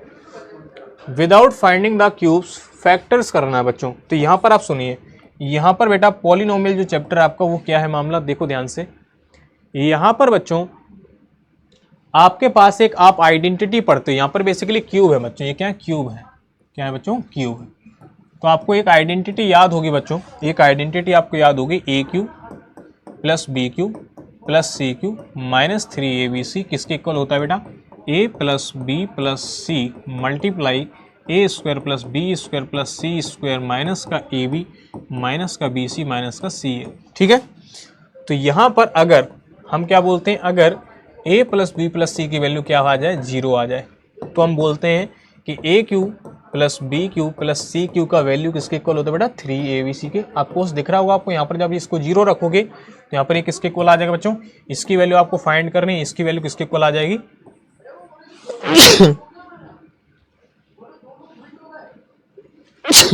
सॉरी 3abc के इक्वल यहाँ पर इसकी वैल्यू आ जाएगी। बात समझ में आ रही किसकी, A cube plus B cube plus C cube की। तो यहाँ पर बच्चों आपसे पूछा गया है कि x माइनस बाई का whole cube plus Y minus Z का whole cube plus Z minus X का होल क्यू। तो बच्चों सबसे पहले जब भी आपको होल क्यू इस तरह का प्रॉब्लम आए, देखना ध्यान से, x माइनस बाई का whole cube plus Y minus Z का whole cube plus Z minus X का होल क्यू, अगर आपसे ऐसा कुछ पूछा जाए, ठीक है, तो आप सबसे पहले क्या करेंगे, आप इनको चेक करेंगे बेटा, क्या करेंगे, चेक कि भाई इसका और इसका सम क्या है। तो यहाँ पे देखो x minus by minus Z और जेड माइनस एक्स, इसका सम क्या आ रहा है बच्चों, देखो ध्यान से, किट 0 के इक्वल आ रहा है। इसका मतलब है इनका आंसर किसके बराबर होगा, इसका आंसर होगा बेटा 3 time x minus Y multiply Y minus Z multiply Z minus 3। मतलब क्यूब किस पे लगा हुआ उसको आपको 3 इंटू ए इंटू बी इंटू सी कर देना। बात समझ में आ रही कि नहीं आ रही? बिल्कुल आसान क्वेश्चन होते हैं, बस आपको पता होना चाहिए, एक बार आपने किए होने चाहिए इसको, इस तरह के क्वेश्चन, ठीक है, तभी आप कर पाओगे। अगर आपने इस तरह के क्वेश्चन पहले नहीं किए हैं तो करना थोड़ा सा मुश्किल हो जाएगा। विदाउट द क्यूब्स है ना, फैक्टर करना है, तो बेसिकली यहाँ पर क्यूब है बच्चों, ये राइट क्यूब है, ये क्यूब है, इसके फैक्टर क्या होते हैं बच्चों, यही इसके फैक्टर होते हैं। जैसे मैंने कहा सबसे पहले आप इसको चेक करो, इसका सम किसके इक्वल आ रहा है, ये सम आ रहा है बच्चों, देखो ध्यान से 0 के इक्वल आ रहा है, इसका मतलब फैक्टर क्या हो जाएंगे इसके, पता है आपको, ये आपके फैक्टर हो गए क्या, 3 मल्टीप्लाई 2x माइनस का 5 बाई मल्टीप्लाई 5 बाई माइनस का 3z मल्टीप्लाई 3z माइनस का 2x, यही आपके फैक्टर हो गए। बात समझ में आ रही कि नहीं आ रही? यही आपके क्या हो गए, आपके फैक्टर हो गए, ठीक है। इन्हीं को आप फैक्टर बोल सकते हो, इन्हीं को आप मल्टीप्लाई बोल सकते हो, बिना क्यूब किए हुए इसका आंसर निकालना। ठीक है, तो सेम बात ही होगी यार। चलिए, check whether the P X is multiple of G X और नॉट। ठीक है, तो यहाँ पर बच्चों अगर मल्टीपल होगा या नहीं होगा कैसे पता लगाते हैं, तो आपके रिमाइंडर थ्योरम और फैक्टर थ्योरम आपको याद होनी चाहिए कि पी एक्स अपॉन अगर यहाँ पर क्यू एक्स है। ठीक है बात, अगर बेटा ये आपका लीनियर पॉलिनोमियल है, क्या बेटा ये आपका लीनियर पॉलिनोमियल, सुनना ध्यान से, अगर ये बच्चों लीनियर पॉलिनोमियल है क्यू एक्स, तो यहाँ पर रिमाइंडर कैसे निकालते हैं आप लोग, पी एक्स अपॉन मान के चलिए ये एक्स माइनस ये आपका पॉलिनोमियल है, एक्स माइनस ये बेटा क्या है आपका लीनियर पॉलिनोमियल है। तो यहाँ पर अगर ये एक्स माइनस ये लीनियर पॉलिनोमियल है तो आपको रिमाइंडर क्या होता है बेटा, यहाँ पर रिमाइंडर क्या होता है बताइए जल्दी से, रिमाइंडर क्या होता है, रिमाइंडर होता है बच्चों p ऑफ a, मतलब आप इसको जीरो के इक्वेट करोगे तो यहाँ से x की वैल्यू a आएगी, इस x की वैल्यू a पर आप p ऑफ a फाइंड करोगे, इसी को आप क्या बोलते हो रिमाइंडर बोलते हो। बात समझ में आ रही है, इसी को आप क्या बोलते हो रिमाइंडर बोलते हो। और अगर रिमाइंडर की वैल्यू जीरो आ जाए तो हम क्या बोलेंगे कि x माइनस से क्या हो जाएगा, इसका फैक्टर हो जाएगा। तो बेसिकली हमें x माइनस टू या फिर इसको क्या करना पड़ेगा, हमें फैक्टर चेक करने के लिए हमें रिमाइंडर निकालना पड़ता है। तो यहाँ पर रिमाइंडर क्या होगा बेटा, r का वैल्यू क्या होगा रिमाइंडर p ऑफ 2, और यहाँ पर r का वैल्यू क्या होगा -1/2 पे आप इसको r का वैल्यू निकालोगे p ऑफ 2, मतलब इस पे आप p ऑफ x की वैल्यू बेटा x इक्वल टू -1/2 पर आप चेक करोगे। अगर यहाँ पर बेटा चेक करने पर क्या आ जाए, जीरो आ जाए तो हम फैक्टर बोलेंगे, अदरवाइज फैक्टर नहीं होगा। बात समझ में आ रही है, या फिर मल्टीपल नहीं होगा। ठीक है, सेम ही चीज है। यहाँ पर दे रखा है इफ ABC की वैल्यू दे रखी है 5 एंड AB BC CA की वैल्यू दे रखी है 10। प्रूफ आपको करना है बच्चों, यहाँ पर क्या, यहाँ पर आपको क्या प्रूफ करना है बेटा, AQ plus BQ plus CQ minus 3ABC equal minus के 25 के आ रहा है। ठीक है, ये आपको दे रखा है बेसिकली। यहाँ पर थोड़ा सा पावर्स थोड़ा सा यहाँ पर मल्टीप्लाई में लिख गई हैं, लेकिन यहाँ पर पावर है बच्चों को। ठीक है, तो यहाँ पर बच्चों आपको ये बताना है, ये प्रूफ करना है। ठीक है बच्चों, प्रूफ दैट में ये करना है आपको। तो सुनना मुन्ना क्या होगा, इसका फॉर्मूला पूरा लिखिए आप, इसको आइडेंटिटी को कंप्लीट करिए। कंप्लीट करोगे जब आप इसको, तो आप लिखोगे यहाँ पर a plus B plus C into A square plus B square plus C square minus के ए बी माइनस के बी सी माइनस का सी। तो बच्चों यहाँ पर आपको a plus B plus C की वैल्यू भी पता है और ए बी बी सी सी की वैल्यू पता है आपको। यहाँ पर अगर माइनस कॉमन ले लोगे, लेकिन आपको ये वैल्यू नहीं पता बच्चों, A square plus B square plus C square की वैल्यू आपको पता नहीं है। तो आप इसको कैसे फाइंड करोगे, तो मैं आपको बताऊं कि a प्लस बी प्लस सी का होल स्क्वायर क्या होता है। ये आपका होता है बच्चों A square plus B square plus C square plus 2 को कॉमन ले लो, A B plus B C plus C A. तो यहाँ से बार बच्चों a plus B plus C की वैल्यू क्या है 5, तो 5 के स्क्वायर यहाँ पर रखो, और यहाँ पर a square plus B square plus C square और प्लस 2 टाइम इसका वैल्यू कितनी है 10, तो 10 यहाँ पर रख दो। तो इसकी यहाँ से वैल्यू आ जाएगी, इसकी a square plus B square plus C square की वैल्यू क्या आएगी 25 माइनस का 20 कितना आ जाएगा 5। तो इसकी वैल्यू भाई कितनी आ रही है 5 आ रही है इसकी वैल्यू। तो यहाँ से इसकी वैल्यू कितनी बेटा, इसकी 5 है, इसकी वैल्यू हमने रखी यहाँ पर 5 माइनस ये कितना आ रहा है -10, तो यहाँ पर कितना मिल रहा है माइनस का 5, तो 5 मल्टीप्लाई माइनस का 5 कितना होता है माइनस का 25 होता है। बात समझ में आ रही है, माइनस का 25 होता है ना, कर सकते हैं। चलिए यहाँ पर बच्चों देखते हैं यहाँ पर और कितने प्रॉब्लम्स आपके पास रिमेनिंग हैं। चलिए रिमाइंडर वगैरह बताना है यहाँ पर, तो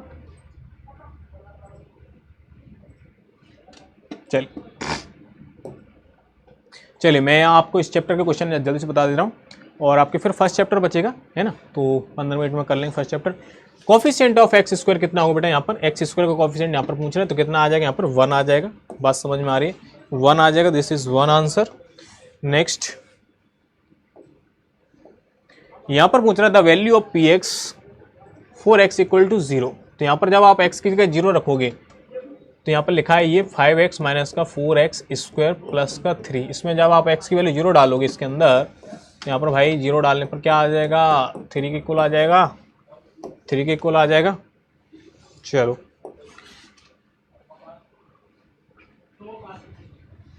p ऑफ t लिखा हुआ है भाई 2 plus t plus 2t square minus T की पावर 3, तो यहाँ से आपसे पी ऑफ 2 निकाल रहे हैं, आप बता सकते हैं इसको 2 इंटू 2 की पावर 2 माइनस 2 इंटू 2 की पावर 3, तो कैंसिल हो जाएंगे, ये आ जाएगा आपके पास 4 के इक्वल आ जाएगा, राइट। वैल्यू ऑफ पॉलिनोमियल है ये, तो आप इजीली सॉल्व कर सकते हो उसको, वैल्यू ऑफ पॉलिनोमियल्स है, बात समझ में आ रही है। चलो, तो यहाँ पर दे रखा है जीरो बताना है, तो जीरो कैसे बता दो बेटा, पी एक्स को आप जीरो के इक्वल करो, तो यहाँ से 2x माइनस का 7 किसका जीरो के इक्वल किया, तो यहाँ से x की वैल्यू कितनी आएगी 7/2 के इक्वल, तो जीरो आप इस तरह से निकाल सकते हो इजीली, बिल्कुल आसान होता है, जीरो से निकाला तो कितना आ जाएगा 7/2 आ जाएगा इसका, है ना।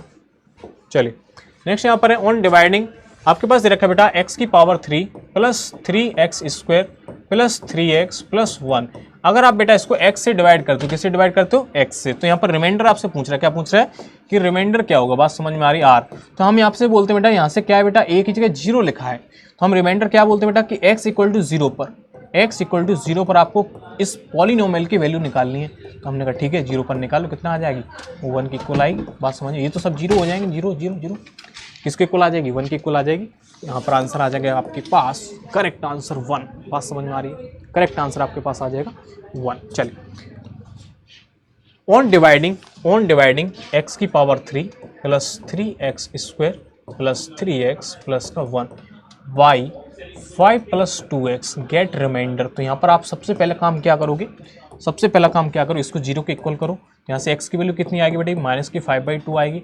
अब इस पॉलिनोमियल की वैल्यू भाई हम इसको px मान लेते हैं और माइनस के 5/2 पर इसकी वैल्यू निकाल लेते हैं, तो यहाँ पर आ जाएगा माइनस का 5/2 का whole square whole cube plus 3 into minus के 5/2 का होल स्क्वायर प्लस का 3 इंटू माइनस का 5/2 प्लस का 1, ठीक है, इसको आप सॉल्व कर लीजिए और आंसर पाइए, बात समझ में आ रही है। ये यार रिमाइंडर निकालना, मल्टीपल होगा, फैक्टर होगा, ये सारी चीज़ें बड़ी आसान है। रिमाइंडर थ्योरम अगर आपको आती है, वैल्यू ऑफ पॉलिनोमियल निकालना अगर आपको आता है, तो आप ऐसे क्वेश्चनों को बड़ी आराम से कर सकते हो, बात समझ में आ रही है सारे बच्चों को। चलिए, तो यहाँ पर बच्चों जैसे यहाँ पर फैक्टर पूछा है, x की पावर 3 माइनस का 3x प्लस के 5 है ना, ये इसका फैक्टर है x माइनस 2, तो इसका मतलब यहाँ पर बेटा रिमाइंडर कितना है 0 है, मतलब इसको अगर आप px मानोगे तो यहाँ पर p ऑफ 2 का वैल्यू किसके बराबर बेटा 0 के, तो आप p ऑफ 2 निकाल लो बस, तो 2 की पावर 3 इंटू 2 प्लस का 5, अच्छा 5 इंटू a है बेटा, a है तो a इक्वल किसके बोल दो 0 के, यहाँ से आ जाएगा 8 6 प्लस का 5 इक्वल टू 0, तो यहाँ से आपके पास मिलेगा 5 इक्वल टू भैया माइनस का 2, ए इक्वल टू मिलेगा माइनस का 2/5, बस माइनस के 2/5 विदाउट एक्चुअल कैलकुलेटिंग भाई, ये भाई 28 की पावर 3 प्लस माइनस 15 की पावर 3 प्लस माइनस 13 की पावर 3, ये प्रॉब्लम आपका, तो आप इसमें जैसे मैंने बोला A cube plus B cube plus C cube की वैल्यू बतानी, तो आप सबसे पहले चेक करोगे बेटा A plus B plus C की वैल्यू, तो यहाँ पर 0 आ रही है, अगर ये 0 आ जाती तो आंसर क्या होता है 3 टाइम इन तीनों को मल्टीप्लाई कर दो, बात समझ में आ रही है बस। चलिए यहाँ पर बोला है x minus 2 is factor of this value of A, आप निकाल सकते हो भैया। यहाँ पर देखिए ये इंपॉर्टेंट क्वेश्चन है बच्चों, दिस इज इंपॉर्टेंट, मतलब इंपॉर्टेंट तो सारे ही हैं लेकिन ये ज़्यादा इंपॉर्टेंट क्वेश्चन है और बढ़िया क्वेश्चन है, ठीक है, मस्त क्वेश्चन है। क्या है भैया मस्त क्वेश्चन में ऐसा क्या है, देखो A B C are all non zero, A plus B plus C की वैल्यू क्या है 0 के इक्वल है, तो आपको देखो ध्यान से, आपको याद होगा A cube plus B cube plus C cube, अगर ये है तो यहाँ से ए किसके इक्वल होता है 3abc के इक्वल होता है, तो अगर मैं बेटा यहाँ पर पूरे में क्या कर दूँ, पूरे में मैं क्या कर दूँ LHS और RHS में बेटा मैंने ABC से डिवाइड कर दिया पूरे के अंदर, ठीक है, पूरे के अंदर बस, तो ये यहाँ पे कितना हो जाएगा, ए से कैंसिल हो जाए तो यहाँ से ए स्क्वायर बचेगा, बी से बी कैंसिल हुआ तो यहाँ से बी स्क्वायर बचेगा, सी से सी कैंसिल करा तो सी स्क्वायर बचा, तो यहाँ से आ जाएगा A square upon B C एक plus B square upon A C plus C square upon A B, किसके कुल आ जाएगा, यहाँ से ये तो उड़ गया, ठीक है कुल आ जाएगा, बस प्रूफ ये तो करना था, ये तो प्रूफ करना था लल्लुआ, जल्दी बताओ। चलो अब हम भाई फर्स्ट चैप्टर पे आ जाते हैं, कहाँ पर आ जाते हैं फर्स्ट चैप्टर पर, और देख लेते हैं उसको फर्स्ट चैप्टर को भी एक बार, कुछ क्वेश्चन हम वहाँ पर भी कर लेते हैं, ठीक है, चलिए 2-4 क्वेश्चन हम वहाँ पर कर लेते हैं, उसके बाद आपको छुट्टी दे देंगे। चलो देखो यार, इसको आपको सिंपली क्या बताना है बेटा, डिवाइड करके बताना है कि इसको डेसिमल में क्या आएगा। तो आप डिवाइड करके इसको देख सकते हो कि यहाँ पर भैया डेसिमल में क्या आएगा। बात समझ में आ रही है? तो 40 से डिवाइड करोगे जब आप, तो बच्चों देखना यहाँ पर जीरो लगाया तो यहाँ पर डेसिमल लगाया, फिर यहाँ जीरो लगाया तो यहाँ पर भाई अभी छोड़ दिया, तो यहाँ पर कितना आ जाएगा बेटा 24 28 7 बार, तो 280 आ जाएगा। बात समझ में आ रही कितनी आ रही? तो यहाँ पर आ जाएगा ये। तो आप कुछ इस तरह से कर सकते हो चीजें, ठीक है। भाग देना है, डिवाइड करना भाई, है ना। बात समझ में आ रही कि नहीं आ रही? चले, तो यहाँ पर आप क्या बोल सकते हो 3/4, और आप इस तरह से 1/10 भी कर सकते हो। और इसको आप क्या बोलोगे 0.7, और यहाँ पर बोलोगे क्या 0.7 और 5, तो आप 10 से करो, यहाँ पर कितना आ जाएगा 0.075, राइट। वहाँ पर जब आप डेसिमल पे जीरो एक और बढ़ाओ तो आप जीरो और लगा देना। बात समझ में आ रही? तो बेसिकली इस तरह से आप बोल सकते हो, ठीक है। तो 0.075, 0.075। चलो नेक्स्ट यहाँ पर रेशनल नंबर बताना है 3 और 4 के बीच में। तो यहाँ पर आप बता सकते हो 3 को ऐड करो, 4 को ऐड करो, अपॉन 2 करो, बोलो 7/2 आ जाएगा। ऑप्शन कौन सा आ जाएगा 7/2, ठीक है। चलिए मिड पॉइंट हो जाएगा बेसिकली। तो रेशनल नंबर आप इसके बीच में बताना है आपको। अब अगर आपको जैसे यहाँ पर कई तरह के मेथड होते हैं कि आपको इसको 4 बताना है, इसके बीच में 5 बताना है, 6 बताना है। अगर आपके डिनोमिनेटर सेम है, अगर आपके पास डिनोमिनेटर बच्चों सेम है, तो आप एक तो यहाँ से सिंपल बात है कि मिड पॉइंट से आप निकाल सकते हो। तो मिड पॉइंट से कितना हो जाएगा 7/10, ये तो मिड पॉइंट से आ जाएगा इसका 7/10, ये तो ठीक है। ये तो हमने सिंगल एक निकाला केवल। अगर आपको यहाँ पर 5 निकालने, 6 निकालने, तो आप किस तरह से करते हो? अगर आपके डिनोमिनेटर सेम है तो आपको आता हुआ वही मेथड कि भाई अगर आपको यहाँ पर क्या करना है n+1/n+1 से मल्टीप्लाई डिवाइड, एंड 4/5 में भी क्या कर दो आप n+1 और n+1 से मल्टीप्लाई और डिवाइड कर सकते हो, ठीक है। आप उसमें भी इजीली निकाल सकते हो 4-5 जितनी भी आपको निकालने हैं, ठीक है, जितनी भी आपको आवश्यकता पड़ रही है, ठीक है। Which one of the following is not a rational number, कौन सा वाला रेशनल नंबर नहीं होगा? ये तो है भाई, ये भी, हाँ जी, ये तो नहीं रेशनल नंबर नहीं है, तो ये तो है, ये भी है, ये तो भाई आपका 2 है, ये तो रेशनल है, ये भी रेशनल है। यहाँ पर ये कितना होगा? ये भाई देखो यहाँ पर ये आपका रियल नंबर ही नहीं होगा, पहली बात, दिस इज नॉट रियल, ठीक है। ये आपका रेशनल नंबर नहीं होगा, √2 सिंपल, यहाँ पर ये इसका करेक्ट आंसर है, ठीक है। चलो P/Q में इसको चेंज करना है, x इक्वल टू आप इसको मान लेते हो 0.6666 है ना। तो यहाँ पर ये रिपीट हो रहा है ना बार बार, तो आप इसको बोलो 0.6 पे बार बोल सकते हो, ठीक है। 0.6 पे क्या बोल सकते हो बच्चों? बार बोल सकते हो। तो यहाँ पर आप क्या करोगे 10 से मल्टीप्लाई करोगे, तो यहाँ पर आप इसको 6.66 ऐसे लिख सकते हो। उसके बाद 9x, यहाँ पर आ जाएगा भाई कितना आपके पास 6, तो यहाँ से x की वैल्यू आएगी 6/9, मतलब 2/3, किसके इक्वल आ जाएगी 2/3 के। इजी क्वेश्चन से यहाँ पर। तो ये इसको मल्टीप्लाई कैसे करोगे आप? सिंपली a+b लिखा हुआ है और a-b लिखा हुआ है, तो यहाँ पर आप बोलोगे a² माइनस का b², मतलब 3 के स्क्वायर प्लस माइनस का √3 का स्क्वायर, मतलब यहाँ पर कितना आ जाएगा 6 के इक्वल आ जाएगा। कितना आ जाएगा बच्चों? 6 के इक्वल, ठीक है। तो ये आसान क्वेश्चन है। HCF बताना भाई, है ना, HCF निकाल लेना, हाईएस्ट कॉमन फैक्टर। तो आप इसको यहाँ पर आप 91 कितना होता है बेटा 13 × 7 फैक्टर इसके, ठीक है। और यहाँ पर 21 के 7 × 3, तो यहाँ पर हाईएस्ट कॉमन फैक्टर कितना आ जाएगा इसका 7 आ जाएगा। बात समझ में आ रही है? चलिए ऑन रैशनलाइजेशन देख लीजिए आप इसको। रैशनलाइज करने पर क्या मामला होता है ना, तो रैशनलाइज कैसे करते हैं बच्चों? जैसे यहाँ पर लिखा है बेटा 1/ क्या लिखा है 1/√7 माइनस √6, तो इसका मल्टीप्लाई क्या आएगा √7 प्लस √6 अपॉन √7 प्लस √6, ठीक है। तो ये आपको मिलेगा √7 प्लस का √6 अपॉन 7 माइनस 6 कितना होता है 1। सो ये आपके पास मिलेगा, थर्ड आंसर आपका करेक्ट रहेगा, राइट, ठीक है।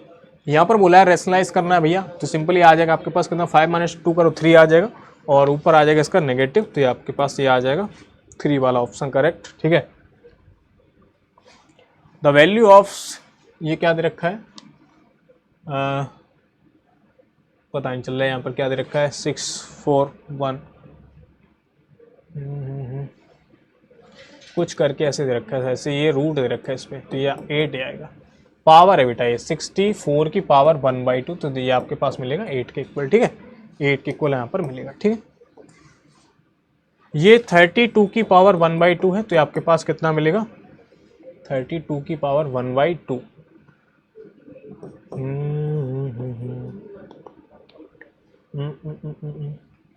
ये कुछ गड़बड़ी है यहाँ पर, ये 32 की पावर 1/5 होना चाहिए प्रॉब्लम में, तो यहाँ पर आपके पास आ जाएगा 2 के इक्वल। किसके इक्वल आ जाता है आंसर, 2 के इक्वल, ठीक है। कैसे, 2 की पावर 5 और ये 1/5, तो कैंसिल आउट हो जाते हैं, कितना आता है 2 के इक्वल। प्रॉब्लम याद हो गए हैं बच्चों, प्रॉब्लम याद हो गए हैं कि यहाँ पर क्या आना है क्या नहीं आना है, ठीक है। अब आप इसको कर सकते हैं, यहाँ पर बेसिकली क्या हो रहा है 1.272727 रिपीट हो रहा है, तो आप ऐसे ले सकते हो उसको 1.27 पे क्या लगा दो, बार लगा दो बस, ठीक है। इसका आंसर कितना आ जाता है आपको भी पता होगा, 99 126, इसका आप लिख सकते हो 126/99 समथिंग, ठीक है।